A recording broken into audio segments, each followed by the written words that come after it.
안녕하세요. 세 번째 시간입니다. 다음 주까지 하면 오늘 그 세 번째 주제는 로마서 7장과 8장 부분이 주제가 될 것 같고요. 지난 시간에 했던 내용을 간단하게 요약해보면 성화에 대해서 배웠고, 성화가 죄의 권세로부터 건진받는 것이라는 것을 살펴봤고요. 성화의 이런 죄의 권세로부터 건진받는 이 삶에 그리스도와의 연합이 가장 기초가 되는 원리라는 사실을 배웠습니다. 그리고 로마서 6장을 통하여 우리가 죄의 죽은 자임을, 그리스도와 연합하여 함께 죄에 대해 죽었음을 살펴보았고, 내가 이 죄에 대해 죽었고 죄로부터 해방받았음을, 이미 해방되었음을 믿는 믿음을 토대로 죄와의 싸움에서 승리를 경험해 나갈 수 있는 토대가 된다는 사실을. 오늘은 로마서에 나타난 성화 두 번째 시간입니다. 로마서 7장을 살펴보겠는데요. 율법에 대한 이야기를 오늘 많이 할 것 같습니다. 로마서 7장 앞부분에는 우리가 율법에 대해 죽임을 당했기 때문에 우리의 성화의 수단은 도덕적 율법이 아니라 그리스도와의 연합이라는 사실을 자세히 설명하고 있는 부분입니다. 여기 앞에 있는 로마서 7장 4절 말씀을 같이 읽어보도록 하겠습니다. 시작. 너희도 그리스도의 몸으로 말미암아 율법에 대하여 죽임을 당하였으니 이는 다름이 곧 죽은 자 가운데서 살아나신 이에게 가서 우리로 하나님을 위하여 열매를 맺게 하려 합니다. 7장 앞부분에서 바울은 결혼을 예로 들어서 결혼 같은 강력한 결속 관계도, 남편과 부인의 결혼에 묶여진 이 관계도 죽음으로 인해서 깨어지는 것처럼 우리가 과거에 율법에 매여있고 묶여있던 그런 삶이 그리스도와 연합하여 율법에 대해 죽임을 당함으로써 이제 율법과의 관계가 끝나고 이제 새로운 남편이신 그리스도와 연합될 수 있도록 하나님이 만들어 주셨다는 이 사실을 말하고 있습니다. 율법 아래에 묶여있던 관계에서 해방받았음을 이야기하고 있습니다. 그리고 부활하신 그리스도와 연합하여 새로운 생명의 원리로 하나님을 향해 거룩의 열매를 맺는 삶을 살게 되었다는 사실을 말씀하고 있습니다. 앞으로 이제 자세히 살펴보겠습니다만, 육신이 남아있기 때문에, 육신이 변화되지 않은 채로 우리 안에 그대로 남아있기 때문에 우리는 율법을 지킬 능력이 없습니다. 이러한 상태에 있는 우리들은 이제 율법이 아니라 그리스도와의 연합을 통한 해방의 진리를 통하여 성화의 길을 걸어가야 합니다. 이 원리를 이제 로마서 7장이 말씀하고 있습니다. 율법은, 우리가 여기서 기억해야 될 부분은, 율법은 죽은 건 아닙니다. 율법이 죽은 게 아닙니다. 율법은 여전히 살아있고, 어떤 사람들은 율법이 폐기되었다라고 말을 하는데 율법이 폐기되지 않았습니다. 율법은 폐기되지 않았고 살아서 우리에게 하나님이 요구하시는 그 거룩의 수준을 제시하고 있습니다. 우리에게 거룩하게 살라고 하나님이 요구하시는 것을 보여주고 있는 것이 율법의 기능입니다. 율법이 살아있습니다. 율법이 죽은 게 아닙니다. 율법이 폐기된 것도 아닙니다. 그래서 우리가 여기서 조심해야 될 부분은 율법 폐기론이나 혹은 반율법주의다, 무법주의다 이렇게 표현하는 이 생각들은 성경적이지 않다는 것입니다. 죽은 것은 율법이 아니라 바로 나입니다. 율법은 살아있는데 내가 죽은 것입니다. 이 사실을 조금 더 자세히 살펴보겠습니다. 그래서 성화의 수단은 율법이 아니라 바로 우리가 연합되어 있는 그리스도의 생명이다. 이 사실을 오늘은 자세하게 살펴보는 시간을 갖도록 하겠습니다. 우리가 이제 7장 후반부를 읽어보면 굉장히 고민하고 갈등하는 사람의 모습을 보게 됩니다.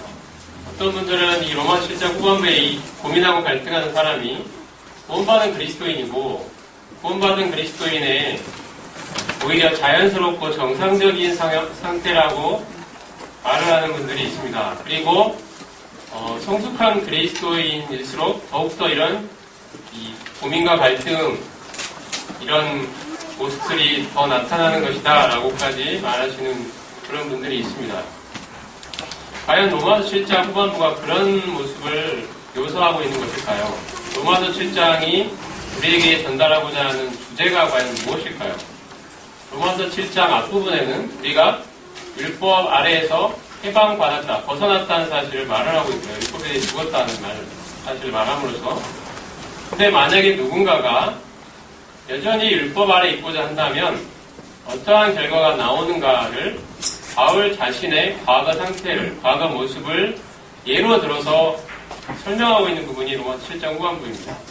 율법 아래 있을 때, 즉 다시 말해서 그리스도와 연합을 통한 해방의 진리를 누리지 못하고 여전히 율법적 원리를 조차 성화를 달성하고자 하는 이 상태에 있을 때, 이러한 노력하에 있을 때, 즉 율법 아래 있을 때 우리가 겪을 수밖에 없는 그러한 고민과 갈등이 묘사되어 있는 것입니다. 그러한 절망적 상황이 묘사되어 있습니다. 우리는 이 부분을 성숙한 그리스도인이 평생 반복할 수밖에 없는 정상적인 경험으로 해석할 수는 없습니다. 우리는 성화의 수단의 측면에서 율법 아래에서 해방되었음을 깨닫고 그리고 그것을 우리의 경험으로 누려야 됩니다. 그리스도와 연합되어 율법에 대해 죽임을 당한 사람이라 할지라도 그 사람이 다시 율법 아래로 돌아오고자 한다면, 율법 아래 있고자 한다면 언제라도 이러한 경험을 다시 반복할 수밖에 없습니다. 7차 후반부에서 이 사람이 새로운 본성을 소유하고 있다는 증거는 여러 가지가 있는데요. 우리가 7장을 읽어보면 이 사람이 율법이 거룩하다는 사실을 이해하고 있고 악을 미워하고 선을 행하려는 의지를 가지고 있습니다. 그리고 악을 행하는 세력으로서 자신 안에 죄가 있다는 사실을 인식하고 있습니다. 내 안에 죄가 있다는 것. 나를 실제 죄로 끌고 가는 그 세력으로서의 죄가 자기 안에 있다는 사실을 깨닫고 인식하고 있습니다. 그리고 속사람으로 하나님의 법을 즐거워한다는 고백을 하고 있습니다. 이런 것들을 종합해보면 이 사람은 새로운 본성을 가지고 있는 사람이구나라는 사실을 알 수가 있고요. 하지만 이 사람이 아직 해방을 깨닫고 있지 못하고 여전히 율법 아래 있는 그런 사람이라는 사실도 나타나는데, 그것은 이 사람이 율법을 지키고자 하지만 육신에 속하여 죄 아래 팔렸다는 그런 절망적인 고백을 하고 있다는 사실, 그리고 속사람으로는, 즉 새로운 본성으로는 하나님의 법을 즐거워하지만 옛 본성은 그에게 너무 강력한 힘을 가지고 있어서 자신의 지체 아래에 있는 죄의 법 아래로 자신을 사로잡아오는 것을 보고 있다라는 그 고백을 하고 있다는 사실입니다. 이것은 결코 정상적인 그리스도인의 모습이라고 볼 수가 없는 부분입니다. 이것은 더더욱 성숙한 그리스도인의 모습도 아닙니다. 이 7장 후반부의 이 사람은 오호라 나는 곤고한 사람이로다. 누가 이 사망의 몸에서 나를 건져내랴. 이렇게 하는 절망적인 외침을, 이 괴로운 외침을 외치고 있습니다. 자, 7장 후반부는 이처럼 율법 아래에 있고자 할 때의 절망적인 상황을 묘사하고 있습니다. 바울도 과거에 이러한 상태에 있은 적이 있었습니다. 이러한 율법 아래에 묶여있는 이 삶, 율법 아래에서 해방을 경험하지 못하고 여전히 율법 아래에 있는 그러한 삶에 있을 때 우리가 이런 삶으로부터 벗어나 우리가 지금까지 살펴본 해방의 진리를 경험적으로 누려야 하는, 경험해야 하는 그런 필요성에 대해서 렌트 형제님이 이렇게 말씀하셨습니다. 한번 읽어보겠습니다. 하나님과의 화평을 소유하고 있다고 고백하는 사람들이 그렇지 못한 사람들보다 실제적으로는 더 나은 것이 없는 그러한 일이 자주 발생하는 것은 왜인가? 다시 말해 유대말로 표현하면 구원받았다고 고백하는 사람들이 실제 삶이 구원받지 않은 사람들의 삶과 다른 것이 없다는 것입니다. 그런 것이 거의 나타나지 않는 일이 왜 자주 일어나는가에 대한 질문입니다. 처음에는 잘 시작했던 많은 사람들이 그들이 회심하면서 포기했던 것들의 본세 아래로 다시 떨어지고 그리스도인이라는 고백과 어울리지 않는 삶을 사는 것은 왜 그런가? 그 말씀이, 질문이 이해가 되시죠? 구원받았다고 하면서 그의 삶이 과거의 삶으로 다시 돌아가 버리는 일이 왜 일어나는가라는 것입니다. 왜 그 죄의 본세 아래로 다시 떨어져 버리는가? 구원받았다고 하면서 그 삶이 그렇지 않은 사람들의 삶과 거의 다를 바가 없는 이러한 일은 왜 일어나는가에 관한 질문입니다. 이 브렌트 형제님이 이 질문을 제기하고 거기에 대한 해답으로 제시하는 것이 이것입니다. 가장 흔한 이유는 그들이 평안을 알지만 우리 식으로 표현하면 구원의 확신이 있지만 해방을 모르기 때문이다. 이러한 해방은 로마서 8장의 앞부분에 잘 설명되어 있는데 우리는 이러한 해방을 논리적으로뿐 아니라 경험적으로 제대로 이해할 것이다. 해방이 필요한 상태는 로마서 7장에 잘 묘사되어 있으며 8장에서 말하는 해방이 무엇인지 깨닫기 위해 우리는 이러한 상태를 충분히 이해하는 것이 필요하다. 사람들이 경험적으로 이러한 상태를 통과해야 하는 이유가 바로 여기에 있다. 우리 처음에 그리스도를 믿고 죄사함을 받고 하늘나라 간다는 확신을 가지면 너무 좋습니다. 구원받고 난 직후에 그 기쁨과 만족과 평안의 일을 말할 수가 없죠. 그런데 우리의 삶에 시간이 흘러가면서 여전히 내가 죄의 권세 아래 사로잡혀 있고 또 내 삶이 주님이 말씀 가운데서 이야기하시는 그런 자유와 그런 안식, 그런 화평과는 뭔가 거리가 멀고 나는 여전히 계속해서 눌려서 무거운 짐 안에서 신음하면서 그리스도인의 삶을 아주 힘들게 겨우겨우 지탱해가는 듯한 그러한 삶을 살고 있는 자기 자신을 보게 됩니다. 1년이 지나고 2년이 지나도 3년이 지나 5년, 10년이 지나도 이전에 주님 믿었을 때 그 모습과 나의 거룩의 그 수준이 별로 진보한 것 같지 않은, 내가 성경 지식도 많이 알고 성경 공부도 하게 됐고 또 집회도 참석하면서 들은 것들은 많이 있지만 정작 내 자신의 내면의 상태를 하나님 앞에 솔직하게 내어놓았을 때 나의 모습은 그다지 바뀐 것이 없는 그러한 상태 속에서 오히려 이렇게 살아야 된다 저렇게 살아야 된다라는 많은 그러한 종교적인 계명, 규례스 속에서 굉장히 무거운 짐을 지고 주님을 따르는 삶에 내 짐을 싣고 가볍다고 말씀하셨는데 오히려 나는 무겁게 살아가고 있는 듯한 이러한 모습이 있다는 거죠. 이것이 주님이 말씀에서 말씀하신 그러한 자유와 해방을 내가 아직 누리고 있지 못하기 때문입니다. 자, 우리가 로마서 7장의 이러한 상태를 많이 경험하면 할수록 내가 이러한 상태에서 벗어나고자 해방받고자 하는 그러한 열망이 생기게 됩니다. 우리가 이러한 상태로 들어가는 것이 의미가 있는 이유는 바로 나에게 해방이 필요한 존재라는 사실을 깨닫게 되기 때문입니다. 여기서 벗어나고 싶다. 더 이상 이렇게 살 수는 없다. 하나님이 나에게 그런 주시는 그러한 자유와 해방을 경험하고 누리고 만끽하고 싶다. 나는 더 이상 이렇게 눌려서 짐을 지고 살아가는 신앙생활을 할 수는 없다. 이러한 마음들이 이러한 경험들을 통해 더 계속 생겨나기 때문입니다. 자, 로마서 7장이 바로 이런 상태인데요. 로마서 7장의 이 사람은 그 안에 거하는 죄의 폭정 아래에서 육신에 속하여 죄 아래 팔린 상태에 있다. 죄와 사망의 법으로 인해 충동을 받아 그는 자신이 미워하는 것들을 행한다. 희망은 바로 이러한 상태에 적용되는 것이다. 우리는 이미 진노와 정죄로부터 해방을 받았지만 죄와 사망의 법으로부터의 해방을 필요로 한다. 이것을 깨닫는 것이 아주 중요하다. 자신이 죄의 법에 속박되어 있다는 것을 느끼면서 해방되기를 간절히 원하는 사람이 이러한 진리를 깨닫게 된다. 다른 영적인 진리와 마찬가지로 이 진리 역시 간절히 원하는 사람에게 주어지게 됩니다. 정말로 간절하게 나의 정말 전적인 이런 부패, 연약함, 무능력함, 이러한 육신의 강함을 뼈저리게 느끼면서 정말 마음이 무너져서 하나님의 그 도우심만을, 하나님이 나에게 진리를 비춰주시기만을 간절하게 구하고 바라는 그 심령에 하나님이 진리의 빛을 비춰주시는 것입니다.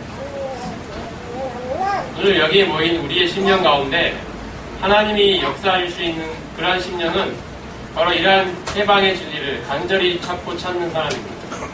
이 사람에게 하나님이 이 진리의 밝은 빛을 비춰주실 것입니다. 여기서 우리가 율법에 대해서 좀 살펴볼 필요가 있는데요. 율법이라는 말이 어떻게 보면 우리에게 좀 낯설고 또 우리가 성화를 이야기할 때 율법이 어떤 의미가 있을까? 율법은 유대인들에게 해당되는 이야기가 아닐까? 오늘의 나에게 어떤 의미가 있을까? 나하고는 별 상관이 없는 이야기 같은데 나에게도 이런 모습이 있는가라는 생각을 해볼 수 있는데요.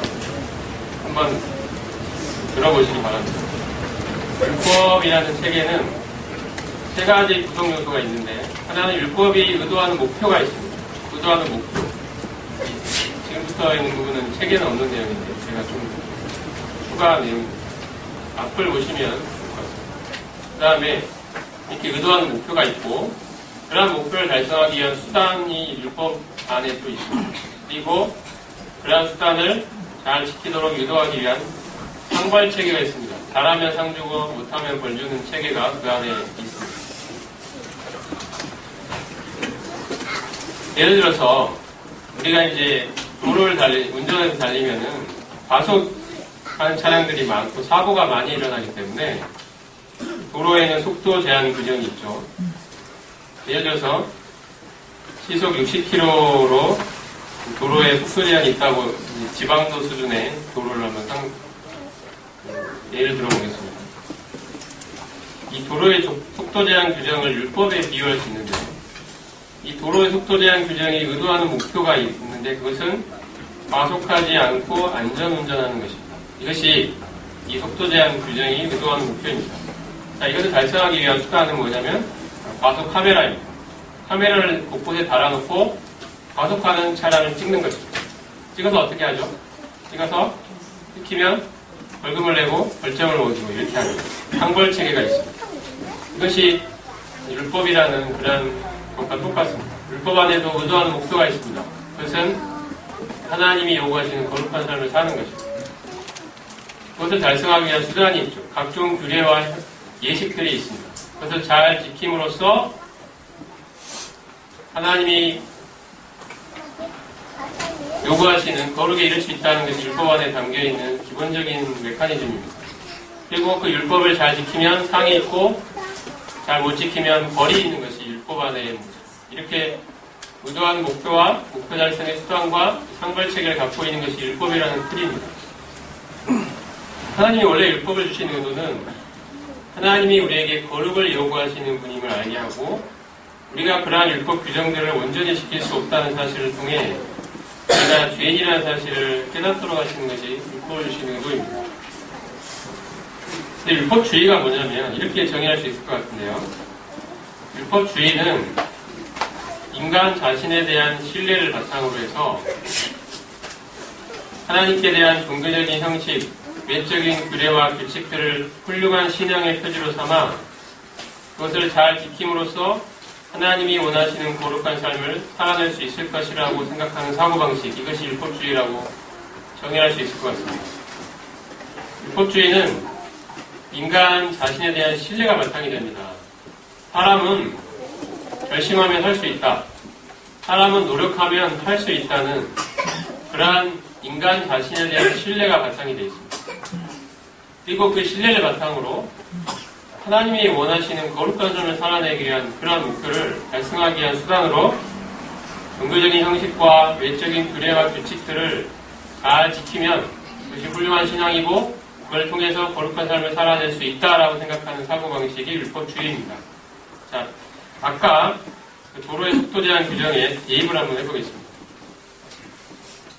도로의 속도 제한 규정이 의도하는 목표, 즉 안전운전 자체는 나쁜 게 아니라 좋은 거죠. 그것 자체가 나쁜 건 아닙니다. 절대 좋은 것입니다. 안전운전하는 게 나쁜 것이 되겠습니까? 좋은 거죠. 그리고 이러한 속도 제한 규정이 없다면 운전자들은 자신에게 과속의 성향이 있다는 사실을 몰랐을 것입니다. 그러겠죠? 60km 이하로 달려라 라는 게 없다면 운전자들은 자신들이 60km 이상으로 달리고자 하는 성향이 있다는 사실을 몰랐을 것입니다. 나에게 과속이란 그게 과속인지도 몰랐겠죠. 60km로 제한하는 규정이 생기면서 그게 과속이 되는 겁니다. 이해가 되시죠? 율법이 주어지기 전에는 그런 성향이 있었지만 몰랐습니다. 그런데 율법이 주어지자 이제 나에게 있는 율법을 어기고자 하는 성향이 나에게 있구나라는 걸 느끼게 된다는 거죠. 이게 죄가 있구나라는 걸 알게 됩니다.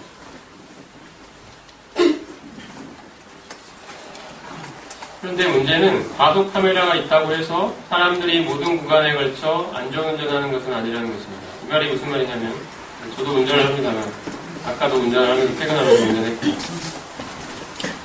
카메라가 있을 때는 속도를 줄입니다. 그렇죠? 카메라가 보이는 뭐 내비게이션에 막 알람이 오죠. 속도를 줄이라고 합니다.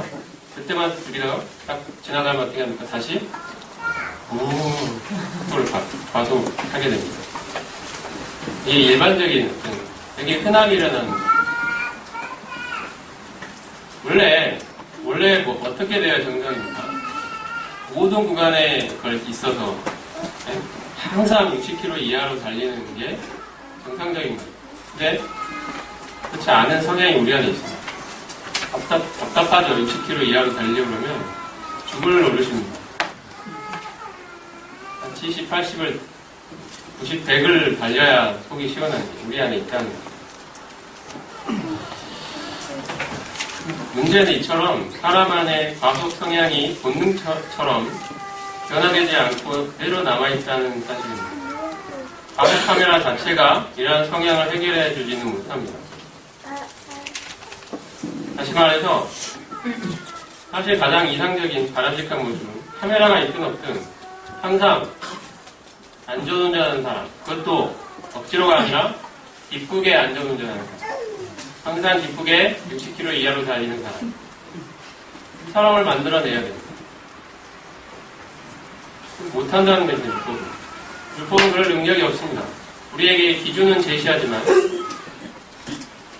그렇게 만들어줄 능력이 없습니다. 그런데도 사람들은 카메라 개수를 늘리고 또 징벌을 강화함으로써 안전운전이라는 목표를 달성하려고 애를 쓰고 있습니다. 그렇죠? 이동식 카메라를 더 설치하고 이런 식으로 더 새로운 단속 방법을 만들어내고 징벌을 더 강화하고 벌점을 더 높이고 이런 식으로 해서 안전운전이라는 목표를 달성할 수 있을 것이라 생각하고 그렇게 노력을 하고 있습니다. 하지만 이렇게 규제 수단의 강도와 징벌을 강화시킨다고 해도 과속은 결코 없어지지 않습니다. 이것이 바로 율법이 가지고 있는 한계입니다.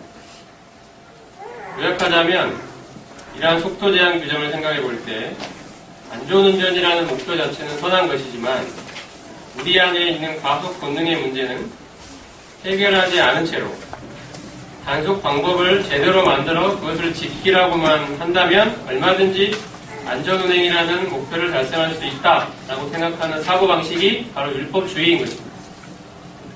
율법 자체가 바울이 로마 7장에서 율법 자체가 나쁜 게 아니라 선한 거다라고 말하는 이유는 율법이 의도하는 목표가 선한 것이기 때문입니다. 그것은 거룩한 삶입니다.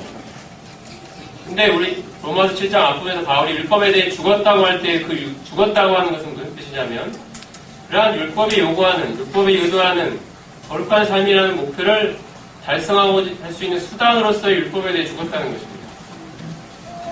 그러한 목표는 이러한 율법이 제시하는 종교적인 형식과 각종 외적인 규례와 규칙들을 잘 지킴으로써 달성할 수 있는 것이 아니라는 것입니다. 이와 같은 사고방식은 율법주의라고 말할 수가 있습니다. 자, 내 안에 과연 이러한 율법주의적인 성향이 있을까요? 여러분, 이러한 모습들을 한번 제시를 해볼 테니까 내 안에 과연 이런 모습이 있는지 스스로 한번 생각해 보시기 바랍니다.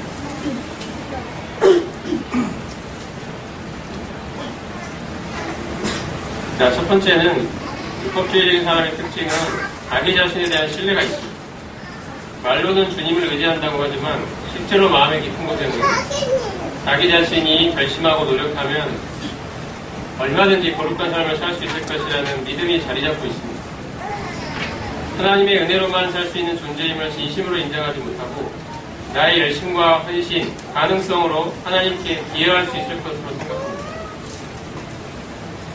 내가 무력한 자로 낮아지고 부서져서 자기에 대한 신뢰를 포기한 채로 주님만을 의지하기보다는 어느 정도 자신의 가능성에 대한 믿음을 바탕으로 열심을 통해 주님을 섬기는 것을 더 선호합니다. 이것이 첫 번째 특징입니다. 다음에 두 번째 특징은 하나님과의 내적인 친밀함보다 외적인 활동을 중요시한다는 것입니다. 하나님과의 친밀한 내적 교제를 통해 하나님을 알고 하나님의 성품을 닮아가는 데 초점을 두기보다는 여러 가지 외적인 활동들, 예를 들어 각종 집회에 빠짐없이 참석한다거나 교회의 봉사, 헌금, 기도, 이러한 말씀 읽기, 이런 것들을 잘 하느냐가 훌륭한 신앙의 표지라고 생각합니다. 하나님께서 원하시는 거룩을 종교적 활동들을 잘 수행함으로써 달성할 수 있을 것이라 생각하고 활동 자체에 열심을 냅니다. 이러한 활동들을 잘하면 하나님께 은총을 입을 것이라 생각하고 혹은 반대로 이런 활동들을 제대로 하지 못하면 혹시라도 그로 인해 하나님께 벌받을까 찜찜한 마음을 갖게 됩니다. 예를 들어 아침에 정보는 시간을 못하고를 시작하면 하루 살아가면서 혹시 나쁜 일이 나한테 생기지 않을까 이런 걱정을 하게 됩니다. 이런 활동 자체가 문제라는 뜻은 아닙니다. 근데 이게 초점이, 마음의 초점이 어디에 있느냐는 것입니다. 하나님과의 내적 친밀함보다 그런 외적 활동의 훌륭한 신앙이 표지라고 생각하는 것입니다. 그 자체. 그 다음에 세 번째 특징이 영적인 우월감과 다른 사람에 대한 판단이 앞선다는 것입니다. 겉으로 표현하지는 않지만 자신이 훌륭한 신앙의 표지라고 생각하는 그런 행위들에 미치지 못하는 성도들을 보면서 속으로 스스로에 대한 우월감 그리고 다른 성도들에 대한 판단의 마음을 쉽게 가지게 됩니다. 나는 힘든 가운데서 이 정도 섬기는데 왜 저 성도는 항상 저 모양이냐 이런 생각을 들 때가 많아요. 여러분 이런 생각 자주 하시나요? 나는 이렇게 열심히 하는데 왜 저 성도는 항상 저 모양일까 이런 생각 한다는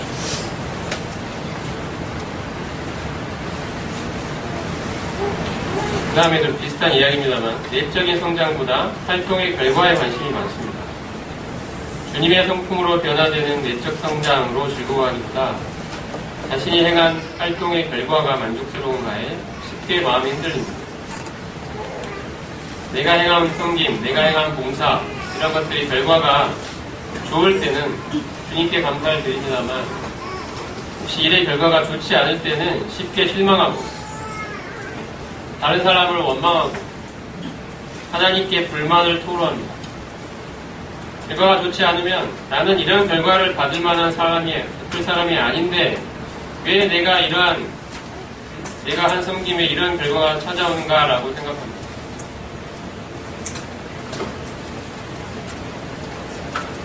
그 다음에 다섯 번째 특징은 하나님 앞에서 자신의 모습보다 다른 사람들의 시선을 의식합니다. 주님을 닮은 인격의 변화가 내 안에서 어떻게 진행되고 있고 하나님은 나를 어떻게 보시느냐 하는 측면보다 다른 사람들이 나를 얼마나 훌륭한 그리스도인으로 보는지에 관심이 많습니다.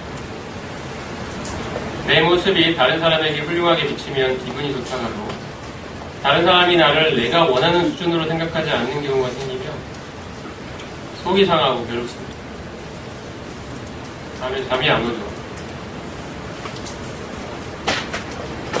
그 다음에 여섯 번째는 하나님의 임재보다 형식 준수를 중요시합니다. 교회 사역에 하나님의 임재가 충만하기를 사모하는 마음보다 외적 형식들을 성실하게 지키고 있다는 사실 자체에 만족을 듭니다.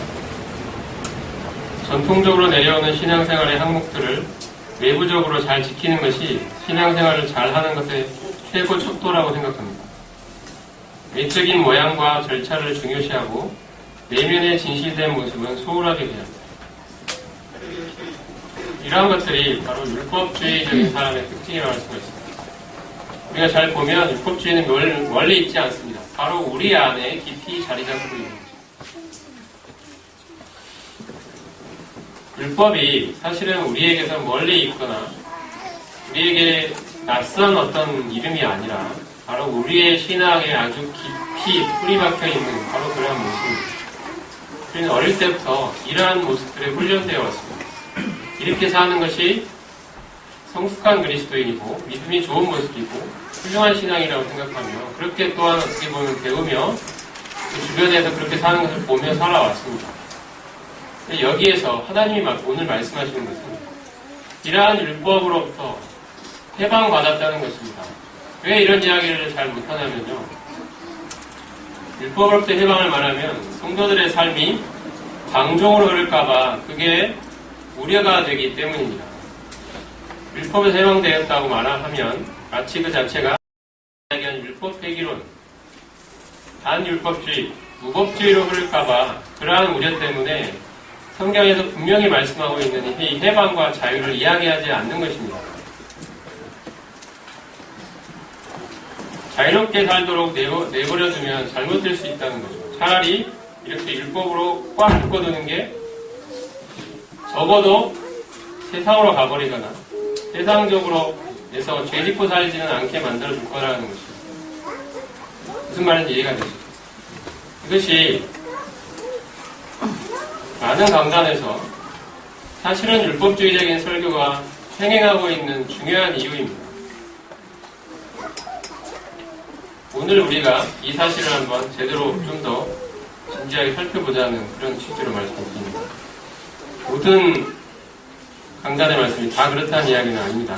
근데 그런 성향으로 흐르기가 쉽다는 것입니다. 이러한 율법주의는 한계가 뭐냐면 외적인 규례와 종교적 형식을 통해 거룩을 달성하려는 시도가 실패하는 근본적인 이유는 우리 안에 여전히 육신이 변화되지 않은 채로 남아있기 때문입니다. 아까 과속의 성향이 본능처럼 우리 안에 자리 잡고 있기 때문에 과속 카메라를 아무리 세우고 그것을 지킨다고 할지라도 이 과속의 문제는 안전운전의 이 목표는 달성되지를 않는다는 거죠. 과속이 사라지지 않습니다.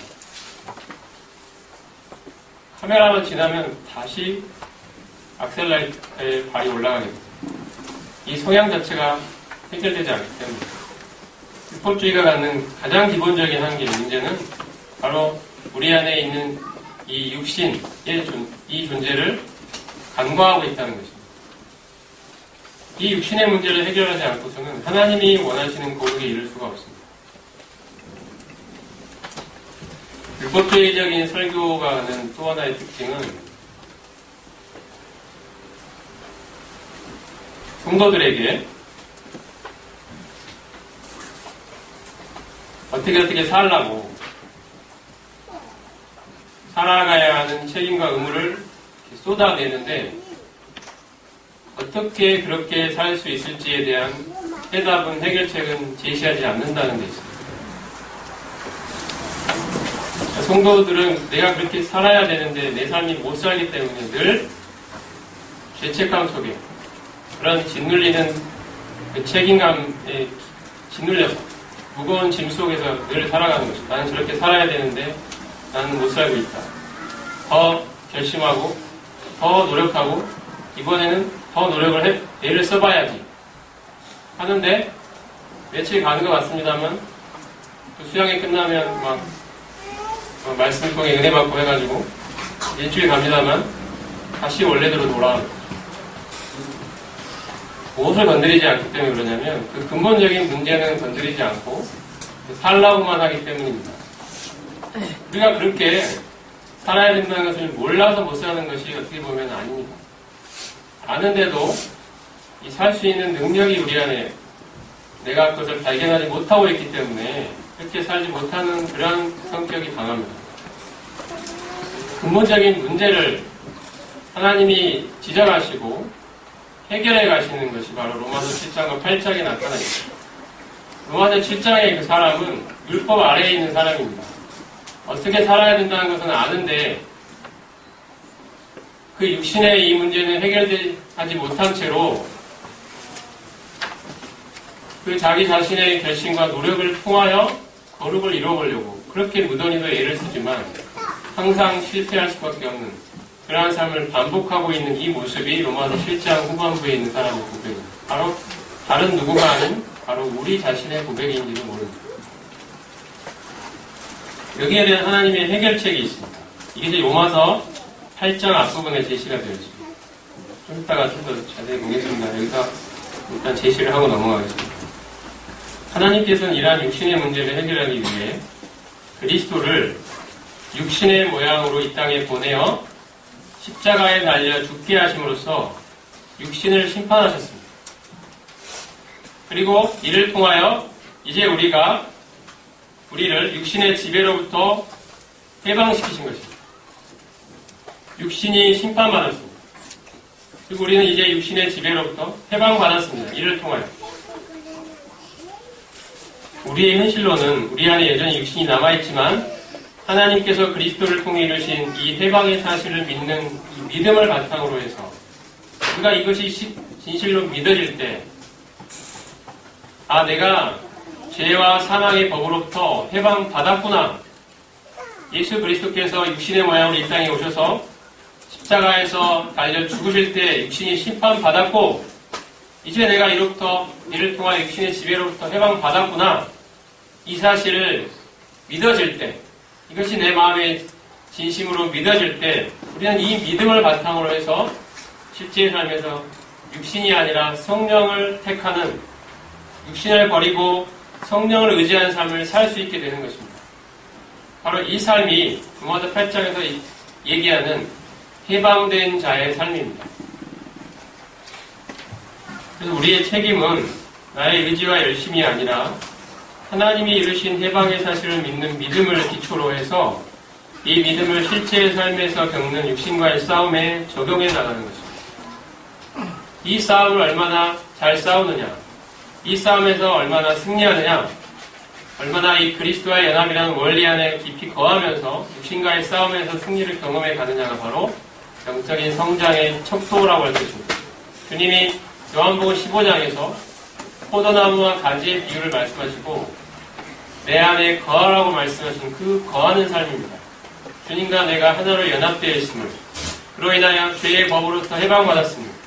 육신의 지배로부터 해방받았음을 이제 믿고 나에 대한 신뢰를 바탕으로 종교적인 형식과 외적인 규례와 이런 것들을 지킴으로써 거룩을 이루고자 하는 이러한 노력을 포기하고 내가 연합되어 있는 이 그리스도의 생명을 의지하는 이 모습, 이것이 바로 그리스도의 연합과 해방이 가져다 주는 바로 제시하는 성화의 삶의 핵심 요체입니다. 오늘 저는 이 사실을 계속 말씀드리려고 합니다. 지난 시간도 그렇게 살펴봤었고요. 오늘은 율법이라는 주제를 가지고 이것을 또다시 적용을 해보는 것입니다.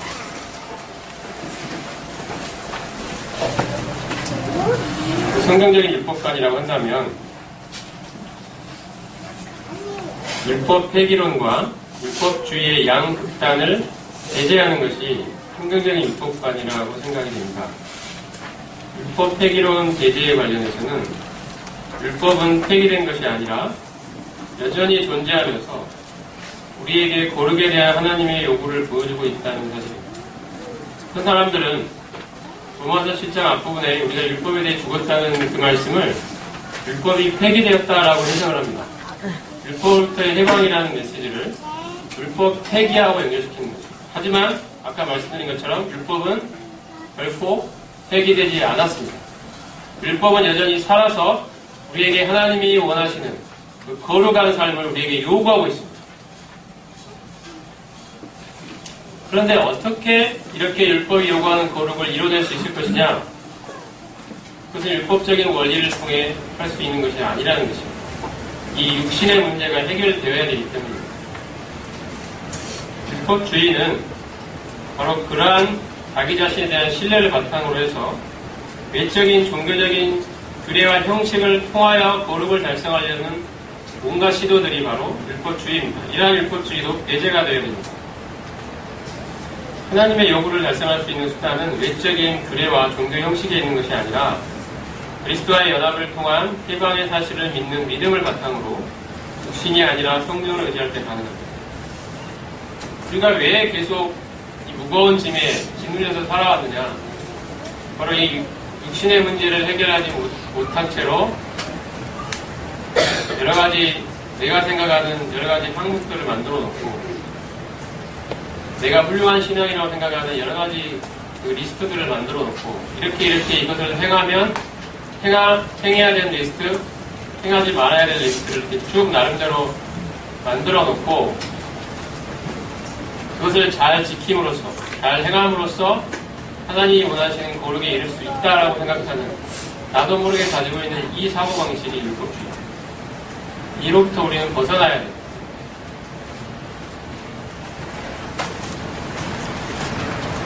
율법 폐기로는 아까 말씀드린 것처럼 율법은 이제 폐기되었다. 그러므로 우리는 거룩에 관한 하나님의 요구로부터 자유로워졌고 죄를 아무리 짓더라도 우리는 거룩한 존재다라고 생각하는 이 사고방식이 율법 폐기론입니다.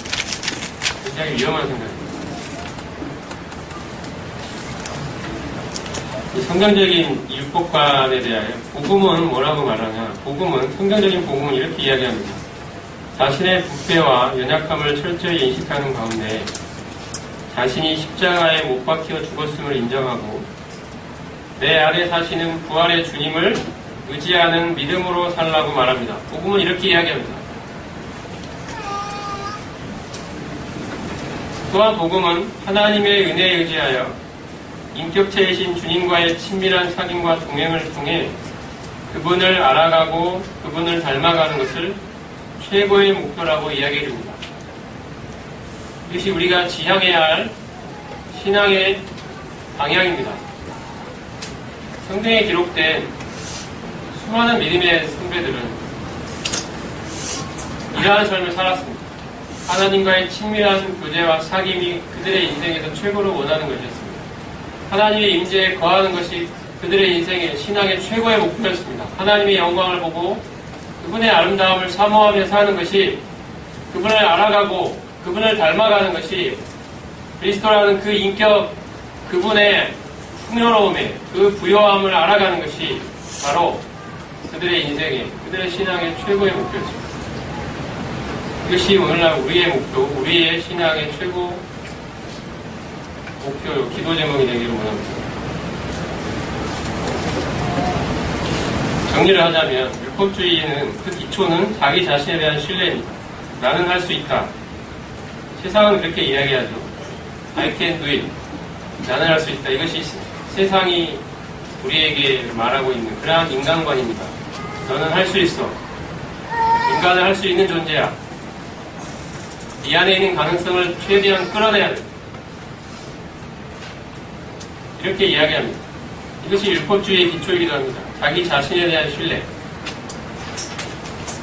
그리고 율법주의의 수단은 외적인 규례와 종교적인 형식입니다. 이런 것들을 잘 지켜서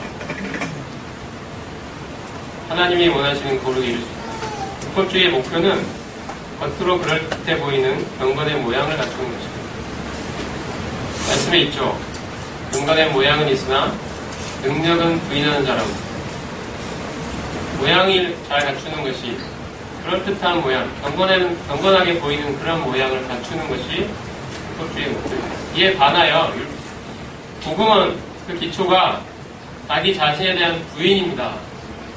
자신이 십자가의 죽은 자임을 고백하는 것이 복음의 기초입니다. 그리고 복음의 수단은 그리스도와의 연합을 통해 죄로부터 해방된 사실을 믿는 믿음입니다. 이것이 복음을 통해 하나님께 나아가고자 하는 자가 반드시 의지하고 깨달아야 되는 그러한 원리입니다. 복음의 목표는 주님을 닮아가는 내적인 변화와 주님과의 친밀한 사귐에 있습니다. 이것이 복음이 제시하는 목표입니다. 우리의 신앙은 어느 방향을 향해 있습니까? 우리는 율법주의의 기초 위에 서 있습니까? 아니면 복음의 기초 위에 서 있습니까? 오늘 이 부분에 대해서 확실한 해결이 되는 그러한 시간이 되면 좋을 것 같습니다.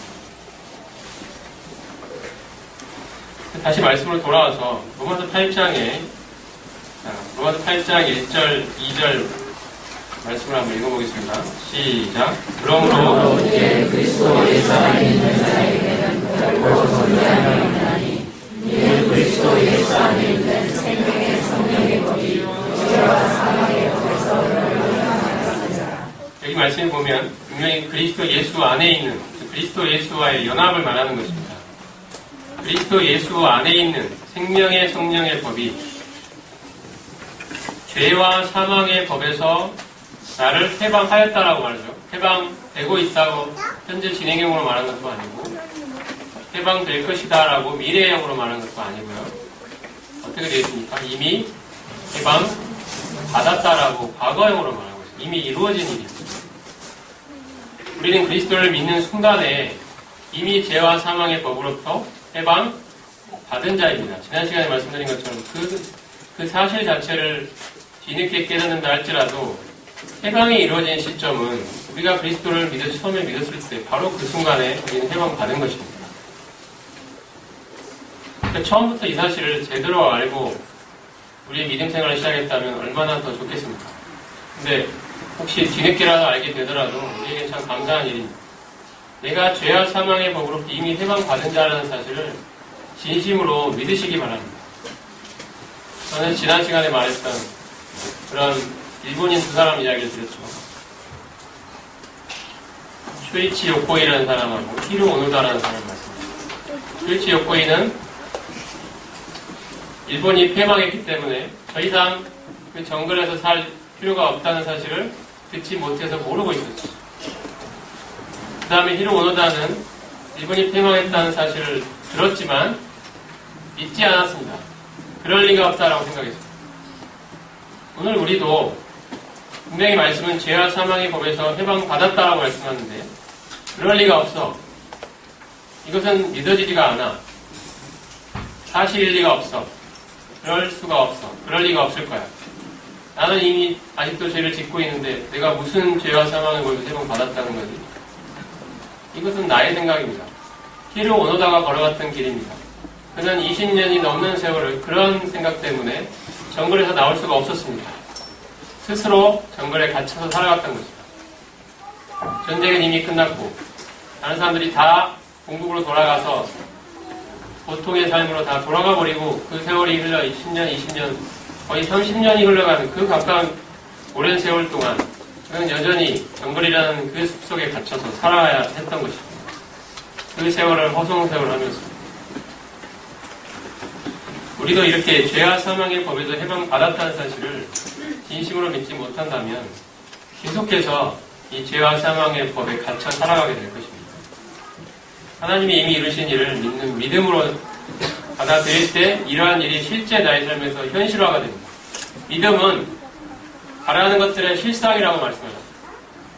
바라는 것들의 현실화가 된다는 것입니다. 보지 못하는 것들의 증거라고 말씀하셨습니다.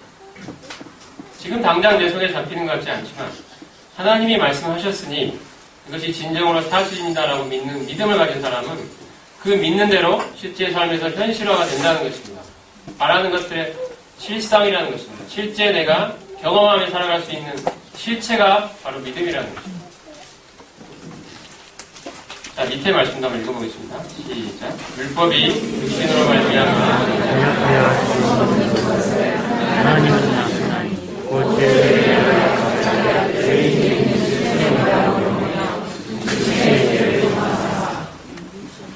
아까 말씀드렸죠. 율법이 의도하는 목표는 선한 것입니다. 율법 자체가 선하다고 할 때 그런 의미입니다. 거룩을 요구하고 있는 것입니다. 근데 율법이 육신 때문에 그것을 못한다는 거죠. 이 말씀에 대해서. 율법이 육신 때문에 연약해서 못한다는 할 수 없는 그것이 뭐겠습니까? 바로 율법이 의도하는 목표입니다. 거룩한 삶입니다. 육신 때문에 못하는 것입니다. 율법이 문제가 아니라 육신이 문제입니다. 이 육신의 문제를 해결해야 거룩한 삶을 살아갈 수 있는 그러한 결과가 생깁니다. 하나님이 그래서 어떻게 이 문제를 해결하셨냐면 죄를 인하여 자기 아들을 죄 있는 육신의 모양으로 예수 그리스도를 육신의 모양으로 보내어서 십자가에 매다시고 죽이셨습니다. 그때 여기 육신의 죄를 정하사였는데 영어 성경에 보면 condemned sin in the flesh라고 되어 있습니다. 육신 안에 있는 죄를 정죄하신 거예요. 심판하신 거죠. 육신 안에 있는 죄를 하나님이 심판하셨다는 것입니다. 예수 그리스도를 육신의 모양으로 보내시고 그 예수 그리스도를 십자가에 매어 달아 죽이심으로써 하나님은 바로 육신을 심판하신 것입니다. 그래서 우리는 이 육신으로부터 벗어날 수 있게 됐습니다. 이것이 여러분에게 진정으로 믿어지십니까? 육신이 심판받았다는 사실 여러분은 믿어지십니까? 정말로 여러분 믿으시기 바랍니다. 하나님이 이미 이루신 일입니다. 이것이 토대가 되어서 정말 이것을 믿는 믿음이 우리 안에 생길 때 실제 우리 육신과의 싸움에서 우리는 승리할 수 있는 기반을 소유하게 되는 것입니다. 나의 의지와 열심과 노력으로 도저히 이루어질 수 없었던 그 삶이 나의 손에 잡히게 되는 것입니다. 그것이 로마서 8장 앞부분에서 이야기하고 있는 해방의 원리입니다. 실제 나의 삶의 해방을 적용해 나가는 것입니다.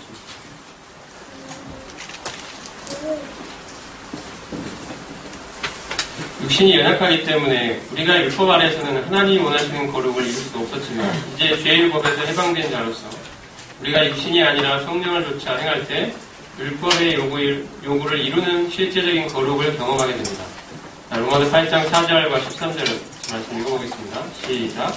육신을 쫓지 않고 율법을 쫓아 우리에게 율법의 요구를 이루어지게 하려 하십니다.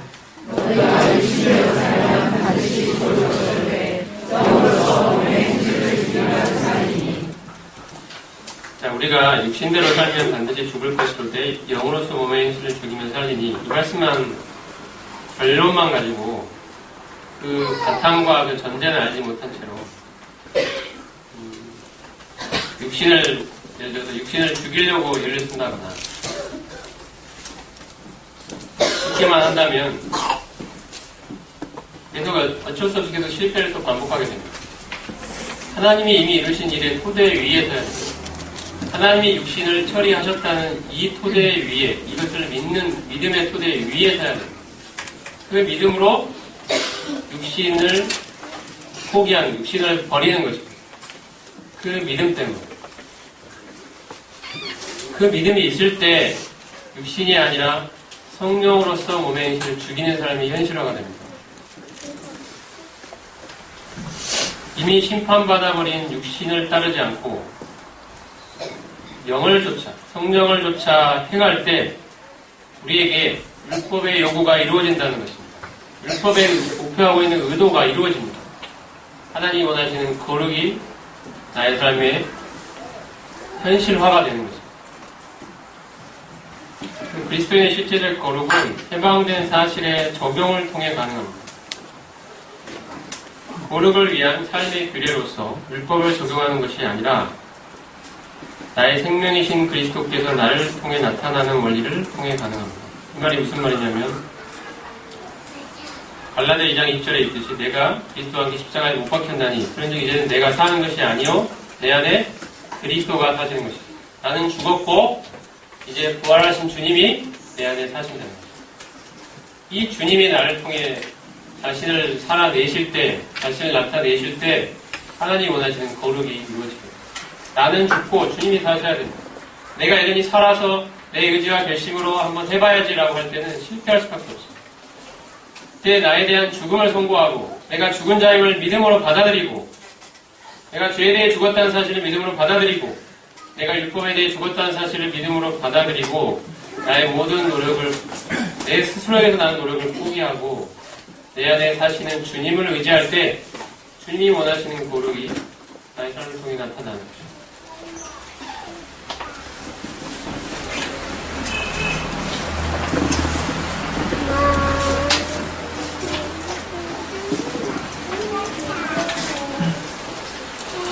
그래서 이 부분을 한번 말씀을 드려보겠습니다. 율법 이야기를 많이 하고 있는데요. 우리 19세기에 영국에서 우리 모임이 시작됐을 때 우리 형제들의 가르침, 성화에 관한 가르침에 이 이야기가 있었는데요. 그리스도인의 거룩한 삶을 위한 규범은 무엇인가라는 그러한 질문이 있었습니다. 그리스도인이 거룩한 삶을 살기 위한 규범이에요. 수단이라고 표현해도 될 것 같아요.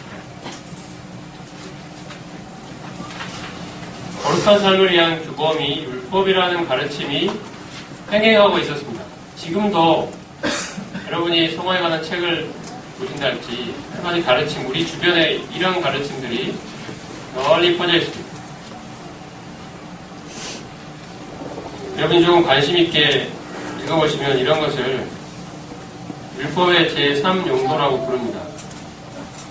전에 그 종교개혁을 일으켰던 루터나 칼빈, 찌빙글리 이런 사람들이 율법의 기능에 대해서 사람들에게 가르치면서 했던 이야기입니다. 율법에는 세 가지 용도가 있는데 첫 번째 용도는 사회의 도덕적 질서를 지키게 만든다는 것입니다. 사회 질서 유지에 이 율법이 필요하다는 것입니다.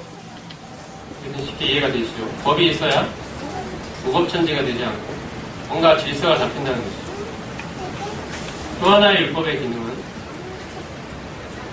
사람들로 하여금 죄를 깨닫게 한다는 것입니다. 이것도 우리가 잘 이해가 됩니다.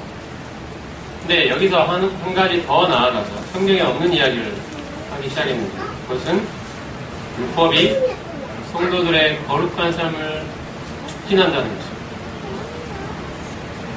그것이 율법의 제3용도입니다. 좀 더 쉽게 얘기하면 율법이 우리의 삶의 규범이 된다는 것입니다. 거룩한 삶을 살아낼 수 있는데 규범 역할을 해주는 것이 율법이라는 것입니다. 우리가 율법을 잘 지킬 때 거룩한 삶을 살아낼 수 있다. 율법은 바로 그러한 삶에 도움이 된다. 아주 중요한 도움이 된다는 것입니다. 그래서 율법을 지키는 것이 매일 11조도 율법처럼 지키고 주일을 지키는 것도 주일 성수라고 표현하죠. 주일 성수. 마치 안식일을 지키듯이 율법을 지키고 주일을 지키고 이러한 개념들이 이 율법의 제3용도, 이 사고방식으로 흘러나온 결과물입니다. 이러한 사고방식에 대하여 초기 형제들은 단호하게 반대를 했습니다. 성경에 어디에 그런 이야기, 성경의 로마서 7장에 우리는 율법에 대해 죽임을 당했다라고 분명히 이야기합니다. 로마서 7장 4절에 이제는 우리가 옹매였던 것에 대해 죽었으므로 율법에서 벗어났습니다. 영의 새로운 것을 섬길 것이요 의문의 묵은 것으로 아니할지니라. 왜 이 종교개혁자들은 율법의 왜 제3용도를 이야기했을까요? 그것은 아까 처음에 이야기한 그 우려 때문입니다. 복음이 주는 자유만을 이야기하고 끝내버리면 사람들이 방종으로 흘러갈 것이다. 사람들이 죄를 더 짓게 될 것이다. 그것을 막기 위하여 율법이라는 것으로 눌러야 될 필요가 있었던 것입니다.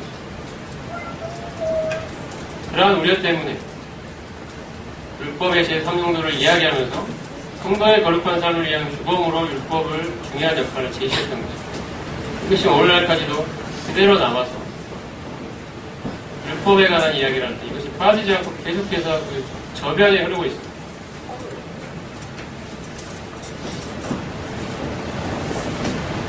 여기에 대해서 말씀은 우리가 죽었다는 것입니다.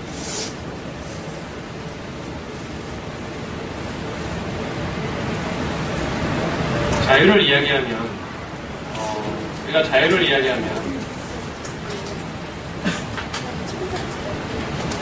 방종의 위험이 물론 예상이 됩니다. 자유를 참된 자유, 자유의 참된 의미를 오해하여서 그것을 방종으로 해석하는 사람들이 얼마든지 있을 수 있습니다. 하지만 그렇다고 해서 복음이 증거하고 있는, 말씀하고 있는 이 자유를 말하지 않으면 하나님이 원래 복음을 통해 의도하신 인생이, 인간의 모습이 이루어지지 않습니다. 그런 위험성 때문에 이야기하지 않을 수 없다는 것입니다. 말씀이 이야기하고 있기 때문에. 바울이 직면했던 바로 그러한 어려움도 그것이었습니다. 복음이 이야기하는 게 그거였죠. 죄가 당한 곳에 은혜가 더욱 넘쳤다. 우리는 율법의 행위가 아니라 오직 은혜로 믿음으로 말미암아 구원을 받는다. 죄사함을 받는다. 이야기를 하니까 당장에 들어오는 질문이 그렇다면 죄가 더 조장될 것이다. 사람들은 방종으로 오를 것이다. 계속 묶어놔야지 무슨 자유를 이야기하느냐. 그것이 바로 공격이 들어왔던 것입니다. 왜 사람이 율법을 놓지 못하냐면 율법을 지켜야 의롭게 살 수 있고 거룩하게 살 수 있다는 이 믿음 때문에 이것이 얼마나 사람 안에 뿌리 깊게 남아있는지 모릅니다. 바울은 이 믿음과 평생토록 싸웠습니다. 복음이 이야기하는 것이 무엇이냐? 복음은 율법에 대해 죽었다라고 말한다. 또 복음은 죄에 대해 죽었다고 말한다. 죄를 조장하는 것이 아니다. 복음을 올바로 이해한 사람은 결코 방종을 올릴 수 없다. 죄에 거할 수 없다는 것입니다.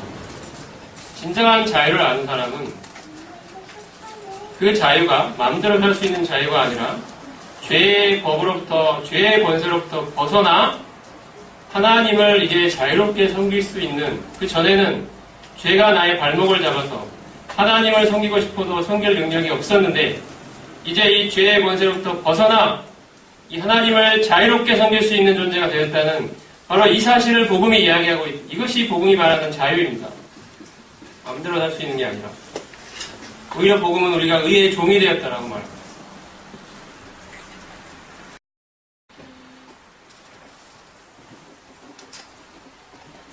이는 이미 거룩이 나의 것이 되었기 때문에 실제 삶에서 거룩을 취하는 것입니다. 율법이 여전히 살아서 우리에게 거룩의 요구를 보여주고 있지만 성화의 수단은 율법적 원리가 아니라 그리스도의 생명이 살아 역사하는 방법입니다. 내게 사는 것이 그리스도니 내 안에 그리스도께서 사신 것이라. 이 고백을 하는 사람의 고백입니다.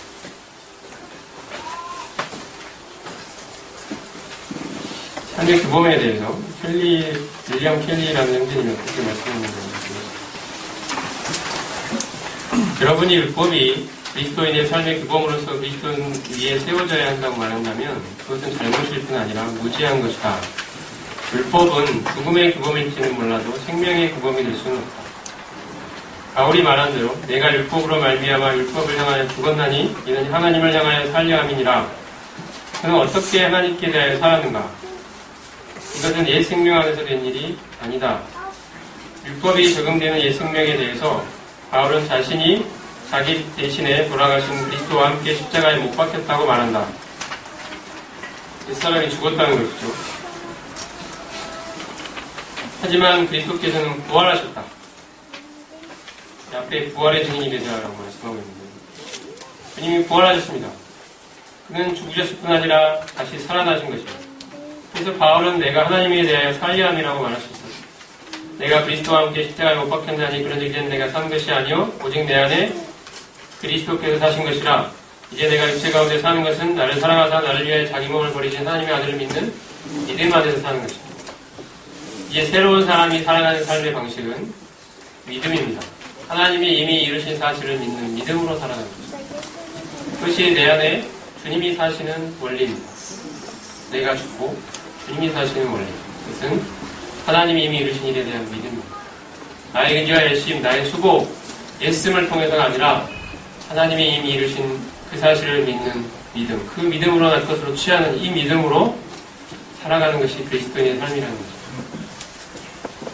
이제 더 이상 내가 아니라 내 안에 그리스도께서 사신다. 이것은 전적으로 새로운 삶이다. 율법은 옛 생명을 만지지만 옛 생명 밖에서는 아무런 권위를 가지고 있지 않다.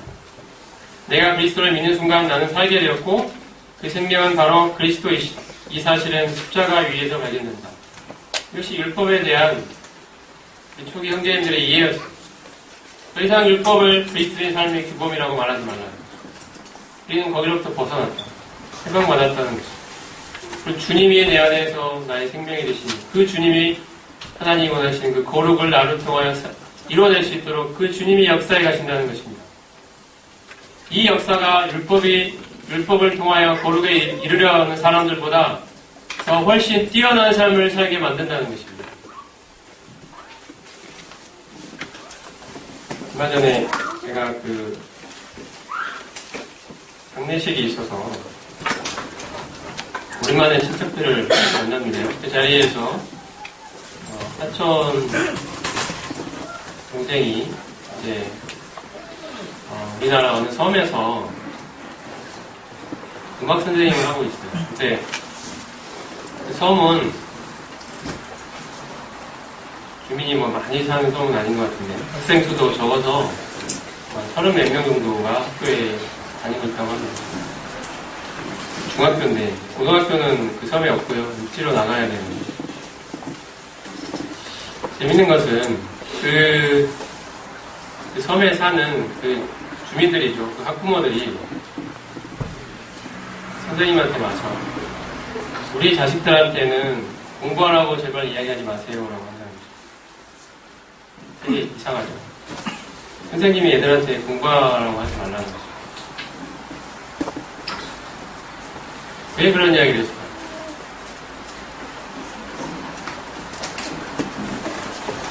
사람이 많은 것을 알게 되면, 우리 자식들이 많은 것을 알게 되면 섬을 떠난다는 거죠. 섬을 떠나기 때문에 머리가 커지면 섬을 떠나지 않습니다. 그렇기 때문에 우리 자식들은 머리가 커지면 안 된다는 거죠. 바보처럼 살아도 배운 것도 없고 아는 것도 없어도 그냥 이 섬에 남아있기를 원합니다. 물론 그런 마음이 이해는 됩니다. 하지만 그게 올바른 마음일까요? 그런 생각이 들죠. 오직 했으면 그런 말을 했겠습니까? 라는 생각도 듭니다만, 만약에 그 학생들한테 교육을 시키지 않고 가르치지 않고 그렇게 되면 섬에는 남아있을 것입니다. 왜냐하면 다른 데로 적응할 수가 없기 때문에. 아는 것도 잘 없고 많이 없고 육지에 나가서 살 수가 없는 사람이 되는 것입니다. 그래서 섬에 남겨놓는 게 과연 정상적인 모습일까요? 그게 올바로 키워내는 방식이겠습니까?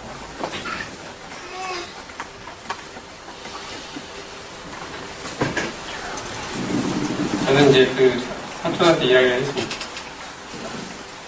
애들을 가르쳐야 된다.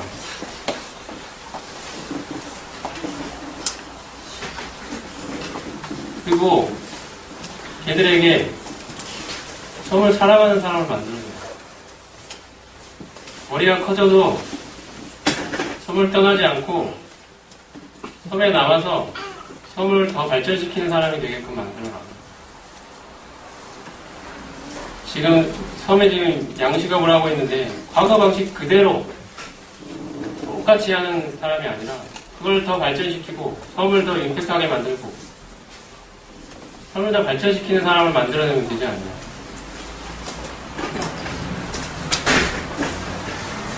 가설을 만들어서 그 섬 안에 그 벗어날 수 없는 사람으로 만들어내는 게 과연 올바른 것이냐.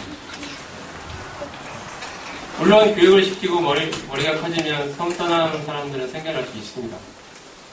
그렇지만 그렇게 하지 않으면 섬은 결코 발전할 수 없습니다. 얼마 지나지 않으면 그 섬은 문을 닫아야 될지도 모릅니다. 그렇게 계속 애들을 가르치다가.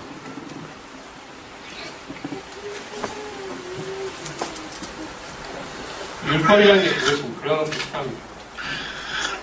분명히 복음이 말씀하는 자유가 있습니다. 그런데 이야기하지 않습니다. 왜 이야기하면 잘못될까봐, 방종될까봐,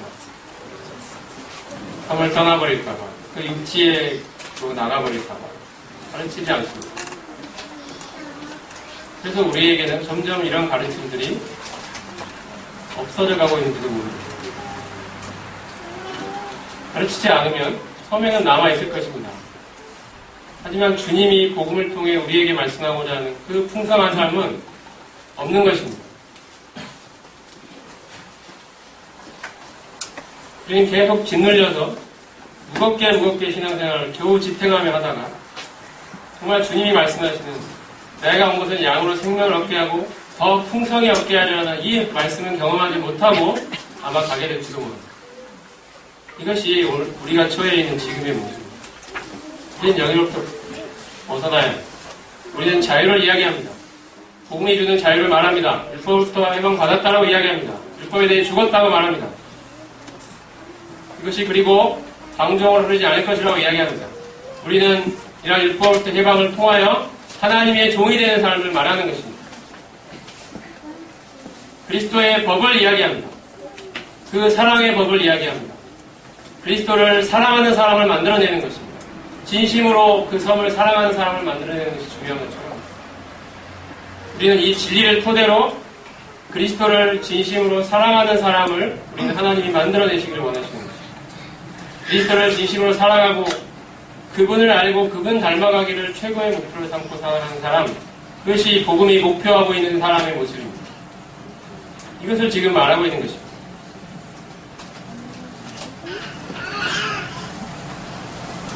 그래서 우리 안에 있는 이 그리스도의 생명은 그리스도의 영광을 볼 때 더 확장됩니다. 우리가 처음에 살펴봤을 때 하나님이 우리를 부르신 그 목표는, 우리를 구원하신 목표는 단지 하늘나라에 가도록 이를 있도록 하시려는 게 전부가 아니라 하나님 자신의 영광과 거룩에 이르게 하도록 하시는 것이 하나님의 분명한 목표라는 사실을 살펴보았습니다. 하나님은 이러한 목표 가운데 우리를 부르시고 이를 위해서 우리로 하여금 그리스도의 형상을 담도록 이끌어 가십니다. 그리스도를 닮아가도록 하나님이 우리를 만들어 가신다는 것입니다. 그리스도의 형상을 닮아 변화되도록 하시기 위해서 성령께서는 우리로 하여금 그리스도의 영광을 보도록 만드십니다. 어떻게 그리스도의 형상을 닮아갑니까? 그리스도의 영광을 볼 때 그리스도의 형상으로 변화되어 갑니다. 자, 말씀을 한번 읽어보겠습니다. 고린도후서 318장 읽어보겠습니다. 시작. 우리가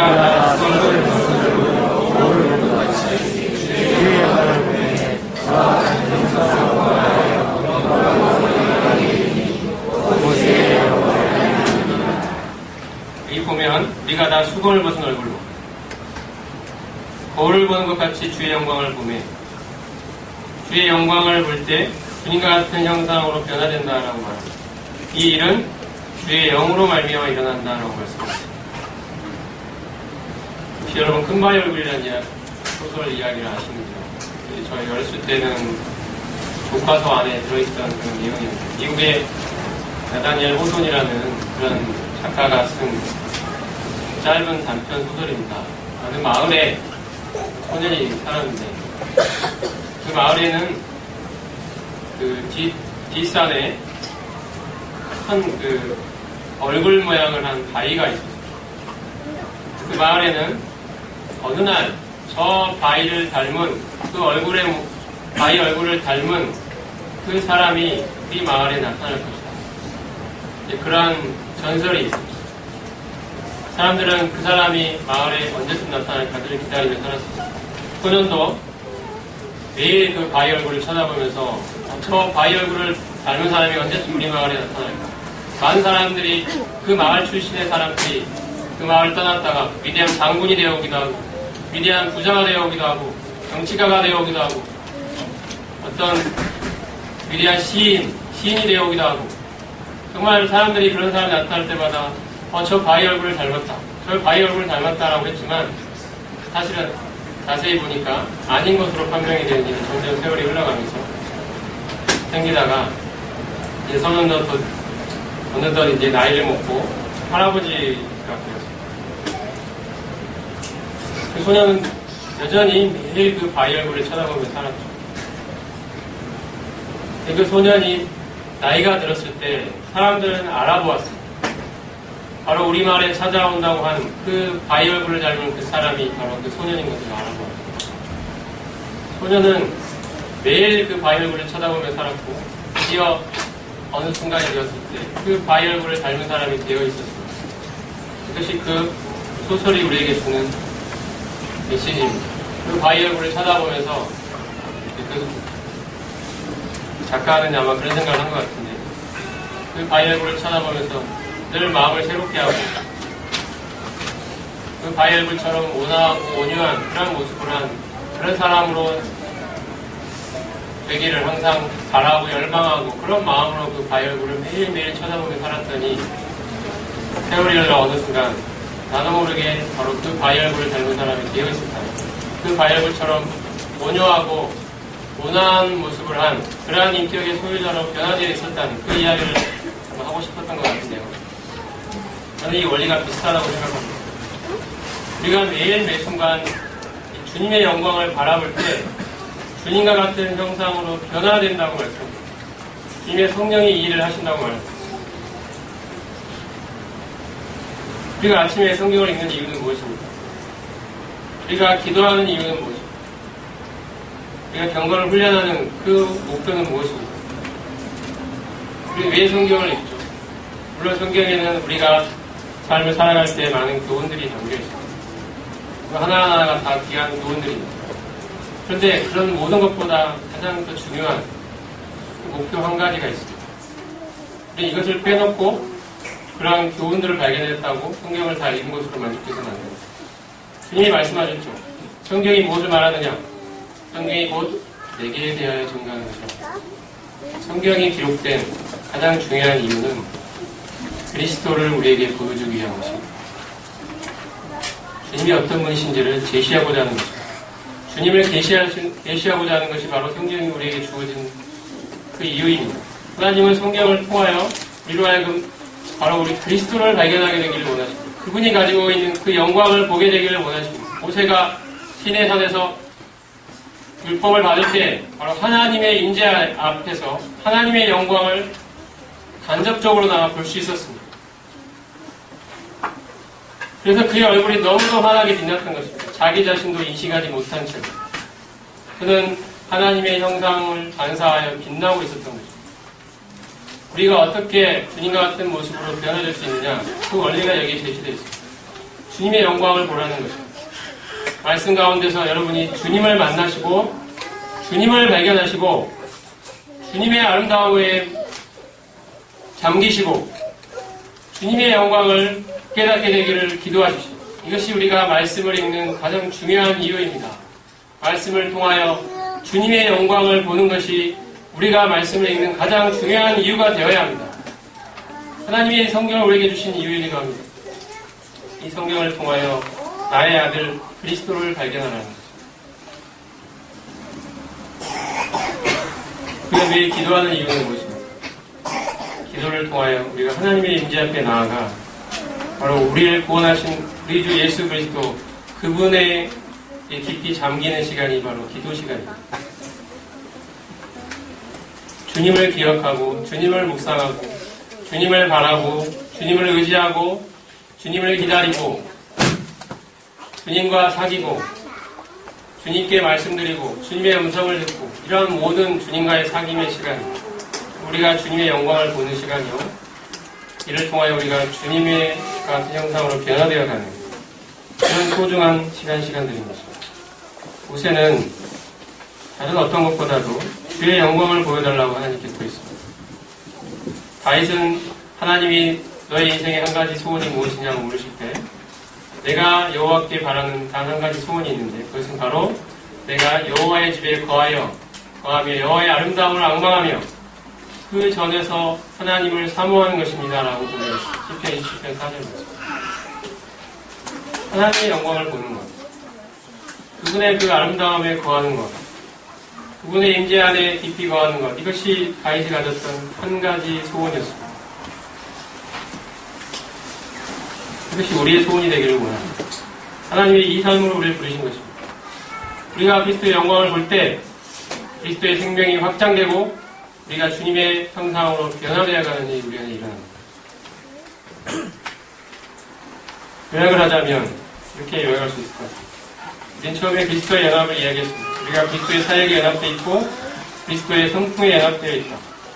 주님이 죽으셨을 때 나도 죽었고 주님이 부활하실 때 나도 함께 부활했고 주님이 하늘에 앉으셨을 때 나도 그리스도와 함께 하늘에 앉아있는 존재가 됐다는 사실을 이야기했습니다. 그리고 그분의 성품에 바로 연합되어 있다는 이야기를 말했습니다. 포도나무와 가지의 연합처럼 주님의 아름다운 성품이 이제 내 안에서도 동일하게 나타나는 그 자원과 근거를 얻게 되었다는 사실을 말했습니다. 이것이 그리스도의 연합이 갖는 두 가지 측면이었습니다. 그러니까 이 사실을 믿는 믿음을 토대로 그대로 여기고 이것을 먼저 알아야 되고요. 안 다음에는 믿어야 되고 믿은 대로 들여가야 합니다. 믿음에 따라 드리는 것입니다. 그리고 율법이 아니라 오늘 말씀드린 것은 성화의 방편으로, 성화의 수단으로 율법이 아니라 연합을 통한 해방의 진리에 굳게 서는 것입니다.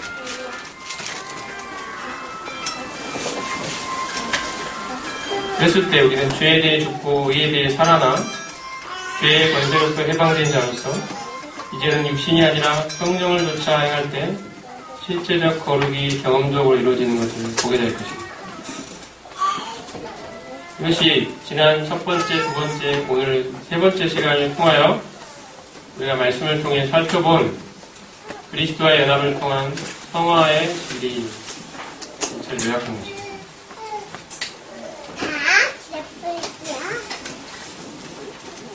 우리가 만약 죄와의 싸움에 지쳐있고 더 이상의 성장이 없는 것 같아서 오랫동안 자포자기의 심정에 빠져있다면 성령의 도움을 구하며 그리스도 앞으로 나아가시기 바랍니다. 우리가 구원은 받았지만 하나님께서 우리를 구원하신 최종적인 목표가 나를 그리스도의 형상으로 변화시키시고 하나님의 거룩과 영광에 이르게 하고자 하시는 그러한 영광스러운 것임을 올바로 알지 못해서 성장과 변화에 대한 열망이 결여되어 있다면 역시 마찬가지로 성령의 도움을 구하며 그리스도 앞으로 나아가시기 바랍니다. 우리는 그대로 주저앉아 있을 존재들이 아닙니다. 하나님 우리를 부르신 목표가 얼마나 위대한지 모릅니다. 하나님 이 일을 위해서 자기 아들을 내어주셨습니다. 하나님 자신의 거룩과 영광에 이르도록 하시기 위하여 하나님이 자기 아들을 내어주시고 이 아들과 우리를 연합시키시고 이 연합을 통하여 하나님 자신의 거룩과 영광에 이르도록 하신 것입니다. 이 하나님의 열심은 결코 사그라들거나 변화되지 않습니다. 우리 자신의 노력으로 이루어지는 것이 아니고 자기 아들을 내어주신 하나님의 열심으로 이 일이 이루어집니다. 내가 하늘나라에 가게 됐다는 것에 안주하여 만족하여 주저앉아 있지 마시고 내 안에 그리스도의 형상으로 변화되기를 내 안에 하나님의 거룩과 영광이 내 안에 자리 잡게 되기를 하나님 앞에 간절히 구하십시오. 우리는 이렇게 이 목표를 향하여 하나님이 부르셨고 내 안에 지금 하나님이 바로 이 일을 이루어가고 계십니다. 이 열망을 가지시기 바랍니다. 이 기대하시기 바랍니다. 나의 지금의 모습이 연약하여 참으로 맨날 넘어지는 것 같을지라도 부족하고 못나 보인다 할지라도 하나님이 가지신 이 위대한 목표에 우리의 마음을 고정시키시기 바랍니다. 하나님이 이 삶으로 우리를 부르셨습니다. 이를 위해 자기 아들을 내어주셨습니다. 하나님의 목표는 반드시 성취될 것입니다. 주님이 다시 오실 때까지 너희 온 영과 혼과 몸이 온전하게 보존될 것을 바울은 믿었습니다. 이 믿음이 우리 안에 있기를 원합니다. 성령의 도우심을 통하여 그리스도 앞에 나아갈 때 우리는 그곳에서 그리스도께서는 그 안에 신성의 모든 충만이 거하시는 분이시며 우리도 그리스도 안에서 충만해졌음을 발견합니다. 그리스도와 연합된 우리는 그리스도만으로 충분하다고 고백하며 머리이신 그리스도를 붙습니다. 죽고 부활하셨다가 승천하신 그리스도 이분과 하나로 연합되어 있다는 진리가 가져다주는 놀라운 자유와 해방, 충만한 행복을 경험하며 실제의 삶에서 그리스도를 닮아 하나님의 형상으로 변화되어가는 축복을 경험하는 것이 하나님께서 우리를 구원하신 그 구원 안에 담긴 영생의 삶이라 할 수 있습니다. 이것이 영생입니다.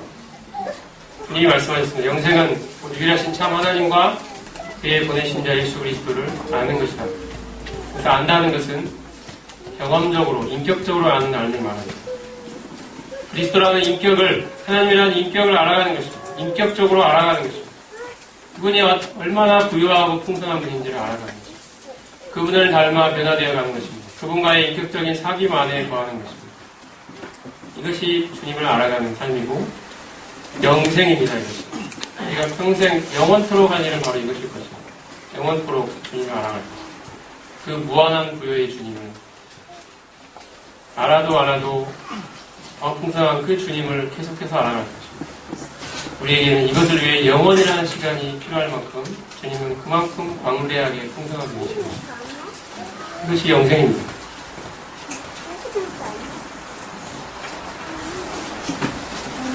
여러분, 하나님 앞에서 여러분의 가장 큰 소원은 무엇입니까? 바울은 이렇게 고백했습니다. 또한 모든 것을 해로 여기는 내 주 그리스도 예수를 아는 지식이 가장 구성합니다. 내가 그리스도와 그 부활의 본능과 그 고난의 참여를 알리하여 그의 죽으심을 본받아 어찌하든지 죽은 자 가운데서 부활에 이르려는 이런 고백. 과거에 그에게 유익했던 모든 유대교 아래에서 행했던 모든 종교적인 형식과 규례와 규범들이 그를 사람들 앞에 내세우고 자랑하게 만들었던 그 모든 것들이 이제 다 해로 여기고 개설물로 여겼던 것, 바로 그리스도 예수를 아는 지식이 가장 복이 있기 때문입니다. 주님을 아는 이 지식이 얼마나 부유하고 풍성한 것인지를 바울은 알았기 때문입니다. 이 주님을 알아가는 삶이 그의 삶의 목표였습니다.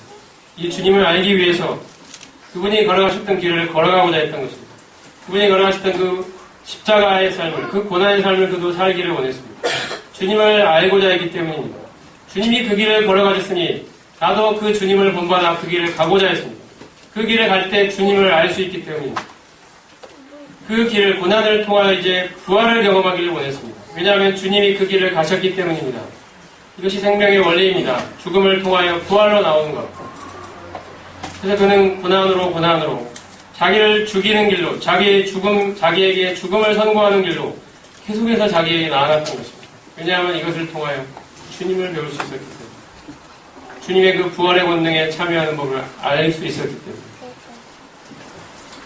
그의 인생의 목표였습니다. 그때를 향하여 위에서 부르신 부름의 상을 위해 쫓아간다고 말했던 바울이 계속해서 쫓아갔던 그 부르심, 그것은 바로 그리스도를 아는 삶이었습니다. 이것이 여러분에게도 여러분 인생의 가장 큰 소원이 되어 계십니까? 다른 어떤 것을 포기하더라도 이 주님 아는 것을 최고의 목표로 삼고 계십니까? 주님을 알기 위해서 주님이 가셨던 그 십자가의 길을 가며 이 십자가를 통하여 이제 부활의 권능을 맛보기를 원하는 이 그리스도와의 연합의 길로 여러분이 가고자 하십니까? 주님과 함께 십자가를 못 박혀 죽고 주님과 함께 이제 다시 살아난 삶을 살기를 원하십니다. 바울은 그렇게 살기를 원했습니다. 이것이 우리의 삶에도 고백이 되기를 원합니다. 생명의 확장을 위해 우리는 모세 관심을 줄 것입니다. 하나님의 관심은 우리의 두잉에 있지 않고 우리의 비잉에 있습니다. 두잉은 우리의 행함이고 비잉은 우리의 존재입니다. 하나님의 관심은 우리의 존재에 있습니다. 우리가 어떠한 존재냐는 것입니다. 또 하나님 앞에서 우리는 어떤 존재이냐는 것입니다. 우리가 행하는 행함의 많고 적음, 행함의 결과에 하나님의 관심이 있느냐 아니라 우리의 존재 자체가 하나님 앞에 어떠한 존재인가, 거기에 하나님의 관심이 있으십니다.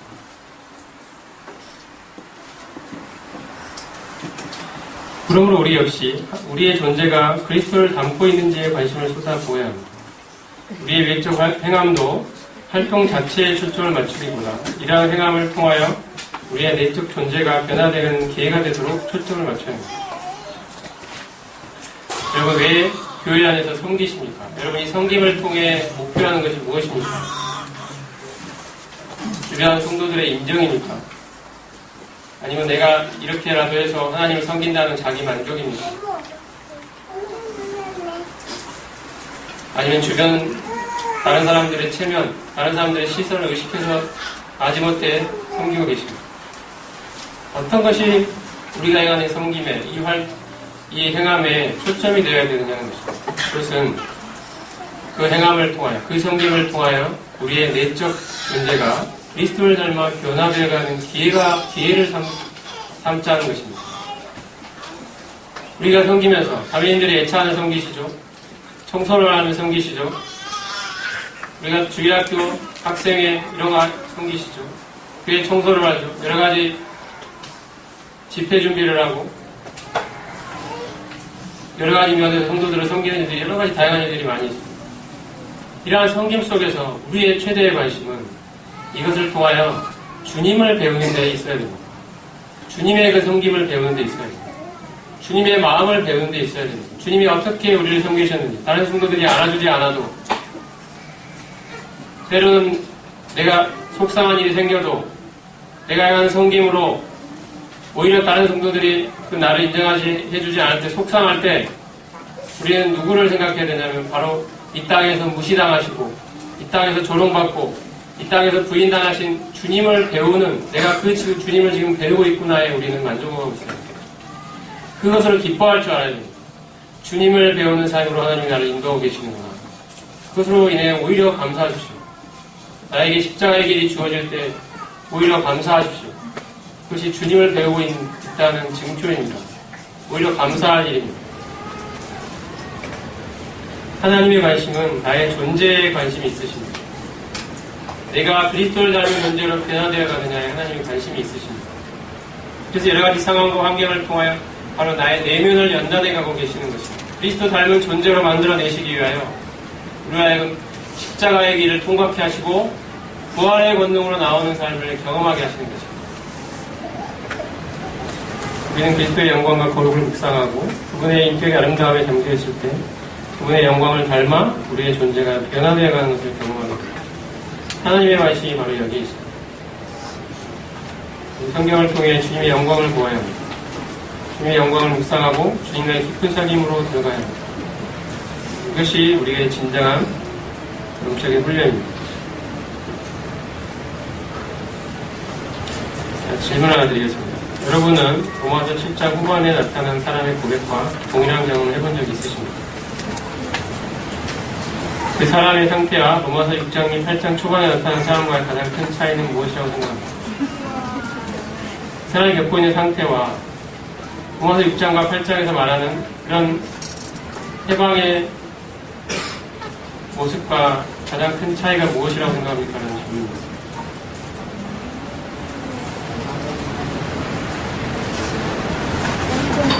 율법이 아니라 그리스도의 생명이 거룩을 위한 삶의 규범이라는 사실은 여러분의 삶에 어떤 의미를 갖습니까? 이러한 질문들에 여러분이 스스로 답을 해보시면 좋을 것 같습니다. 자, 이제 말씀을 마치면서 마무리하면서 간단하게 성화에 대한 다양한 견해들을 소개하고 마치고자 합니다. 성화에 대해서는 다양한 견해들이 그동안 교회 역사 가운데 존재해왔습니다. 몇 가지 중요한 흐름들을 제가 간단하게 제시하고 혹시 여러분이 성화에 대한 책을 읽거나 혹은 주변의 사람들로부터 여러 가지 자료들로부터 또 이야기들을 듣게 될 때 여러분이 분별해 보실 수 있도록 하기 위하여 몇 가지 중요한 견해들을 소개해드립니다. 첫 번째는 초기 형제들의 견해입니다. 하나님께서 16세기 종교개혁자들을 통해 믿음으로 어렵다함을 얻는다는 구원의 진리를 밝히셨다면 후세기에는 초기 형제들을 통해서 그리스도와 연합이라는 성화의 진리를 밝히셨습니다. 그리스도의 연합에 대해서는 그동안 충분히 설명을 해왔기 때문에 반복하지는 않을 거고요. 초기 형제들은 그리스도인의 삶의 핵심적 원리인 그리스도의 연합을 성화의 기본 원리로 소중하게 간직하고 풍성하게 누렸습니다. 그 다음에 완전 성화론이라는 게 있습니다. 제목은 들어보실 수 있었을 텐데요. 완전성화론은 존 웨슬리부터 시작되어 감리교, 성결교, 우세분 등으로 확산되었고 완전성화론의 핵심 개념인 두 번째 축복은 오순절주의에 의해 회심 이후의 성령 세례의 개념으로 발전했습니다. 두 번째 축복은 우리가 구원받은 후에 얼마간의 시간이 흘러 구원 후에 별도의 사건으로 그러니까 성령께 완전히 굴복될 때 성령의 어떤 특별한 역사를 통하여 성화라고 부를 수 있는 그러한 별개의 체험으로 들어간다. 성화의 단계로 들어간다.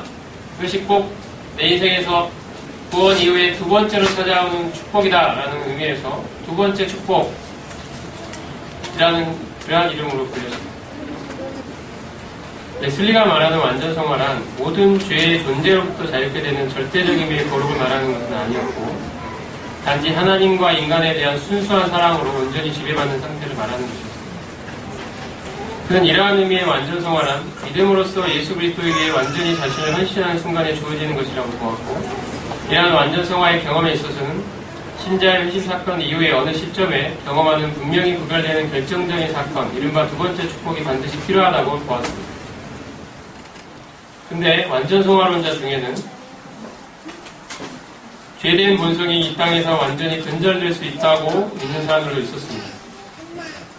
죄의 본성이 완전히 뿌리 뽑힌다는 것입니다. 죄가 완전히 사라진다고 보는 것입니다. 구원받은 이후에 어느 특정한 순간에 이런 경험을 하게 된다고 믿는 것입니다. 이런 사람들도 있었다는 것입니다. 요한일서 1장 8절에 따르면 완전성화란 이 땅에서 불가능한 것임을 알 수 있습니다. 죄가 없다 하면 거짓말하는 것이라고 말씀하고 있습니다. 이 땅에서 계속 죄와 싸워야 한다는 많은 말씀을 만나게 됩니다. 너희는 성령을 쫓아 행하라. 그리하면 육체의 욕심을 이루지 아니하리라. 이런 모든 말씀들은 죄가 우리 안에 여전히 남아있다는 사실을 전제로 한 말씀드립니다. 죄의 존재가 자체가 사라진다면 이런 이야기를 할 필요가 없겠죠. 너희가 육신대로 살면 반드시 죽을 것이로되 영으로서 몸의 행실을 죽이면 살리니, 이런 말씀도 마찬가지입니다. 성경에는 이러한 죄 없는 상태를 부활하든가 혹은 기대할 수 있음을 언급하는 말씀을 찾아볼 수 없습니다. 그 다음에 여러분 혹시 들어보셨으면 모르겠지만 캐직사경회라는 흐름이 있었습니다. 이것은 형제들에 의해 조명된 그리스도 연합의 원리가 캐직사경회로 넘어가는 것입니다. 1875년부터 영국 잉글랜드 북서부에 있는 호수들이 있는 호수 지역이 있는데 거기에 캐직이라고 불리는 조그만한 도시가 있습니다. 거기에서 매년 영적 성장과 헌신을 주제로 지금도 열리고 있습니다. 정기적으로 열리는 사경회입니다. 여기에서 현재는 그런 성향이 잘 안 나타나는데요. 초기에 지도자들이 그리스도의 연합의 원리를 영적 성장의 핵심 원리로 받아들이게 되었고 이와 함께 두 번째 축복 교리도 함께 강조되었으며 캐직 사경회의 주요 지도자들은 이러한 원리들을 미국과 여러 지역의 많은 그리스도인들에게 선포했습니다.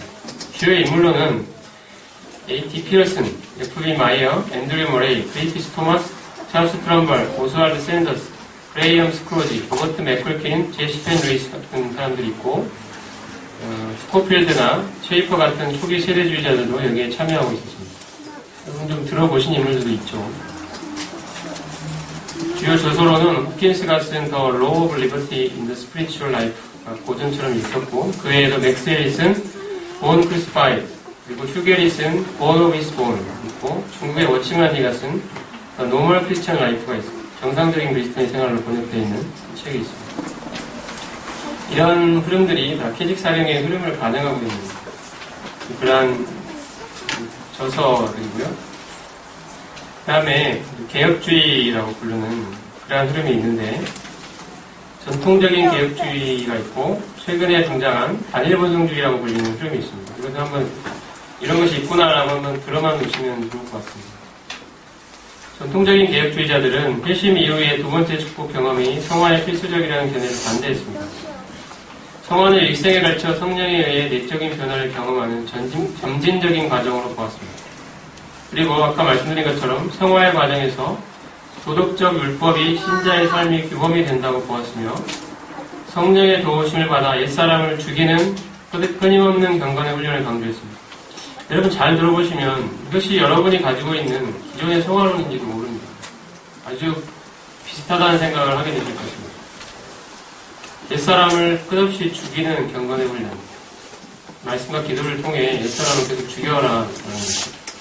이미 죽었다는 사실을 믿음으로 받아들이라기보다 계속해서 죽여나가라는 것입니다. 말씀과 기도가 습관이 된다는 것이죠. 도덕적 율법이 삶의 규범이 된다라는 그러한 기본 전제 위에 서 있습니다. 성화는 점진적인 과정이다라고 이야기했습니다. 20세기 중반에 나타난 개혁주의 내의 또 다른 흐름인 단일본성주의라는 원네이처리즘이라고 있는데 이것은 신자 안에 새로운 본성만 있다는 것입니다. 그래서 원네이처, 단일본성, 한 본성만 있다, 한 본성주의입니다. 이 사람들은 성화에도 구원받는 순간에 이미 거룩하게 된 결정적인 성화의 측면이 있다. 그리고 처음에 말씀드렸죠. 우리가 예수님을 믿을 때 그리스도와 연합되는데 그것은 결정적이며 돌이킬 수 없는 것이라고 말씀드렸습니다. 이러한 측면에서는 맞는 이야기를 한 것입니다. 이것을 근거로 그리스도의 연합을 들었는데 이것의 이 점은 성경적이라 할 수 있습니다. 하지만 이들이 틀린 것은 뭐냐면 단일본성을 말했다는 것입니다. 그리스도 안에는 두 본성이 있습니다.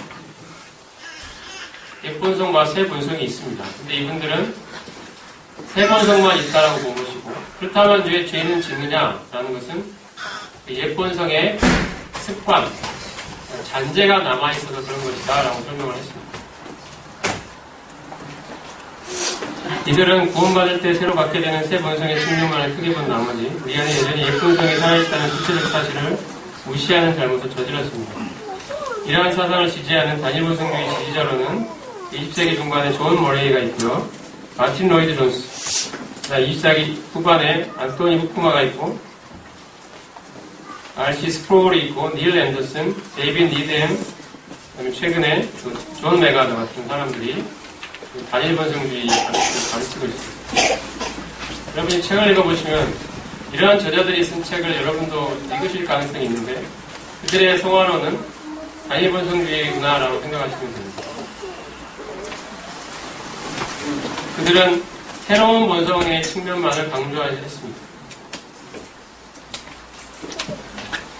정리를 해보면 초기 형제들은 성화의 주요 원리 수단으로 그리스도의 연합을 들었고 성화의 구조는 결정적인 성화와 정신적 성화를 같이 이야기했습니다. 신자 안에는 두 번성이 있다고 보았고요. 회직사경의 주요 지도자들은 성화의 주요 원리로 그리스도의 연합을 들었습니다만 또 함께 두 번째 축복을 이야기했습니다. 성화의 구조는 두 번째 축복을 통한 성화의 별도의 성화 단계로 들어간다는 것입니다. 신자 안에는 두 번성이 있다고 이야기했고요. 완전 성화로는 두 번째 축복만을 이야기했고 성화 구조도 역시 두 번째 축복입니다. 전통적인 개혁주의는 성화의 주요 원리로 도덕적 율법을 이야기했고 옛사람을 죽이는 노력을 말했습니다.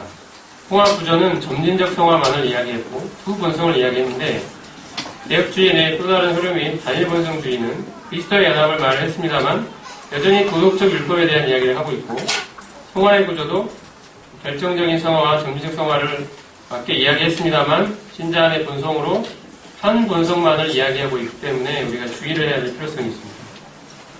여러분 이 표를 보시면 좀 약간 어떻게 보면 좀 일반화시킨 그런 성격은 있지만 그 특징들을 구별하는 데 좀 도움이 되실 것 같아서 그 표를 정리해봤습니다. 그래서 초기 형제들의 견해를 중심으로 보시면 좋을 것 같은데요. 성화의 주요 원리가 그리스도의 연합이라고 보았고 그리스도의 연합은 그리스도를 믿을 때 바로 적용되며 신자 안에는 옛 본성과 새 본성의 두 본성이 존재하고 있다. 이렇게 이해하시면 좋을 것 같습니다. 이상으로 이야기를 오늘 3시간에 걸친 이야기를 모두 마치겠습니다. 성화에 관한 다양한 사상 중에 종전에 여러분이 가진 생각과 유사한 것은 무엇이며 지금 여러분의 생각과 유사한 것은 무엇입니까?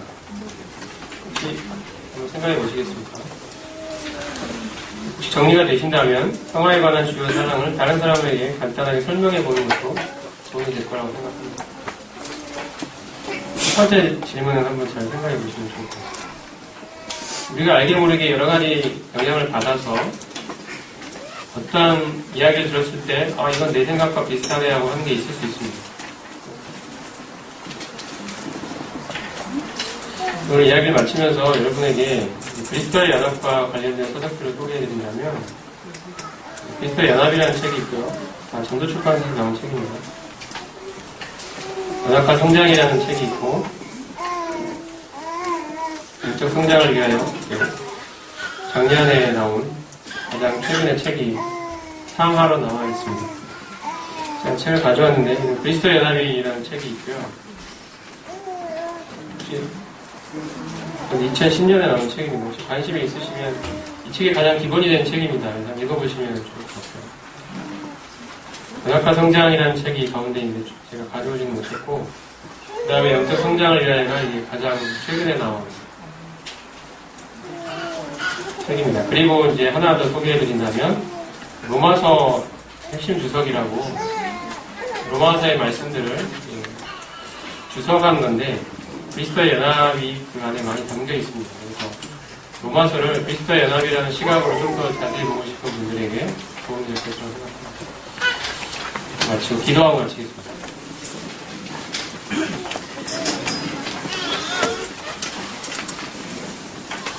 주님 오늘 율법에 대한 이야기를 나눴습니다. 주님 저희가 참으로 알게 모르게 율법주의의 그런 사고방식이 우리에게 뿌리 깊이 자리 잡고 있는 것을 보게 됩니다. 자기 자신에 대한 부인보다는 자기 자신에 대한 신뢰를 말하고 종교적인 형식과 외적인 규례들과 규범들을 통해서 하나님 원하시는 거룩을 달성할 수 있을 것이라고 생각하는 큰 믿음이 우리 안에 있어서 이러한 형식들을 잘 지키는 것이 훌륭한 신앙의 표시이고 그렇지 못한 다른 성도들을 쉽게 판단하며 내가 이러한 삶을 잘 사는 것으로 하나님께 기여할 수 있을 것처럼 생각하고 이러한 외적인 모습들에 더 관심을 두고 이렇게 살아갔던 모습들이 저희 가운데 있었습니다. 주님, 하지만 주님이 이제 이러한 성화의 수단으로서 율법에 대해 저희가 죽었음을 말씀해 주시니 감사합니다. 참으로 이제 저희는 자기 자신에 대한 부인, 저희가 십자가에 죽었음을 이제 자기 자신에 대해 선포하고 자기 자신에 대한 신뢰가 아니라 참으로 우리는 무너지고 낮아지고 부서져서 자기 자신은 철저히 부인된 채로 오직 내 안에 살아계신 이 주님만을 의지하는 삶을 살기를 원합니다. 참 주님이 참으로 우리를 위하여 어떠한 일을 베푸셨는지를 하나님이 이미 이루신 이 사실을 저희가 믿는 믿음으로 나아가기를 원합니다. 죄에 대해 죽었음을 저희가 믿을 수 있도록 도와주시고 율법에 대하여 죽었음을 저희가 믿을 수 있도록 도와주셔서 오직 나는 죽고 주님이 내 안에 사시는 이 삶을 저희의 삶에 참으로 실현됨으로 말미암아 이제 저희가 주님의 영광을 볼 때 주님과 같은 모습으로 그분과 같은 형상으로 변화되어가는 그러한 삶을 경험해 나가기를 원합니다. 저희 안에 주님의 인격과 형상이 주님의 아름다운 그 성품이 이루어지기를 간절히 소원합니다. 저희가 주님과의 사귐과 주님과의 교제를 통하여 참 주님을 만나고 주님을 알아가고 주님의 영광을 보게 되기를 사모합니다. 주님의 임재 안에 참으로 거하기를 원합니다. 주님, 참으로 이 삶을 저희가 가장 소원하게 되기를 원합니다. 주님, 저희의 삶 가운데 이 삶을 이루어 주시옵소서. 오늘 주신 시간에 대하여 감사를 드리옵고 우리 주 예수 그리스도의 거룩하신 이름으로 감사하며 기도드리옵나이다. 시간이 많이 흘렀는데요. 신청해 주셔서 감사합니다.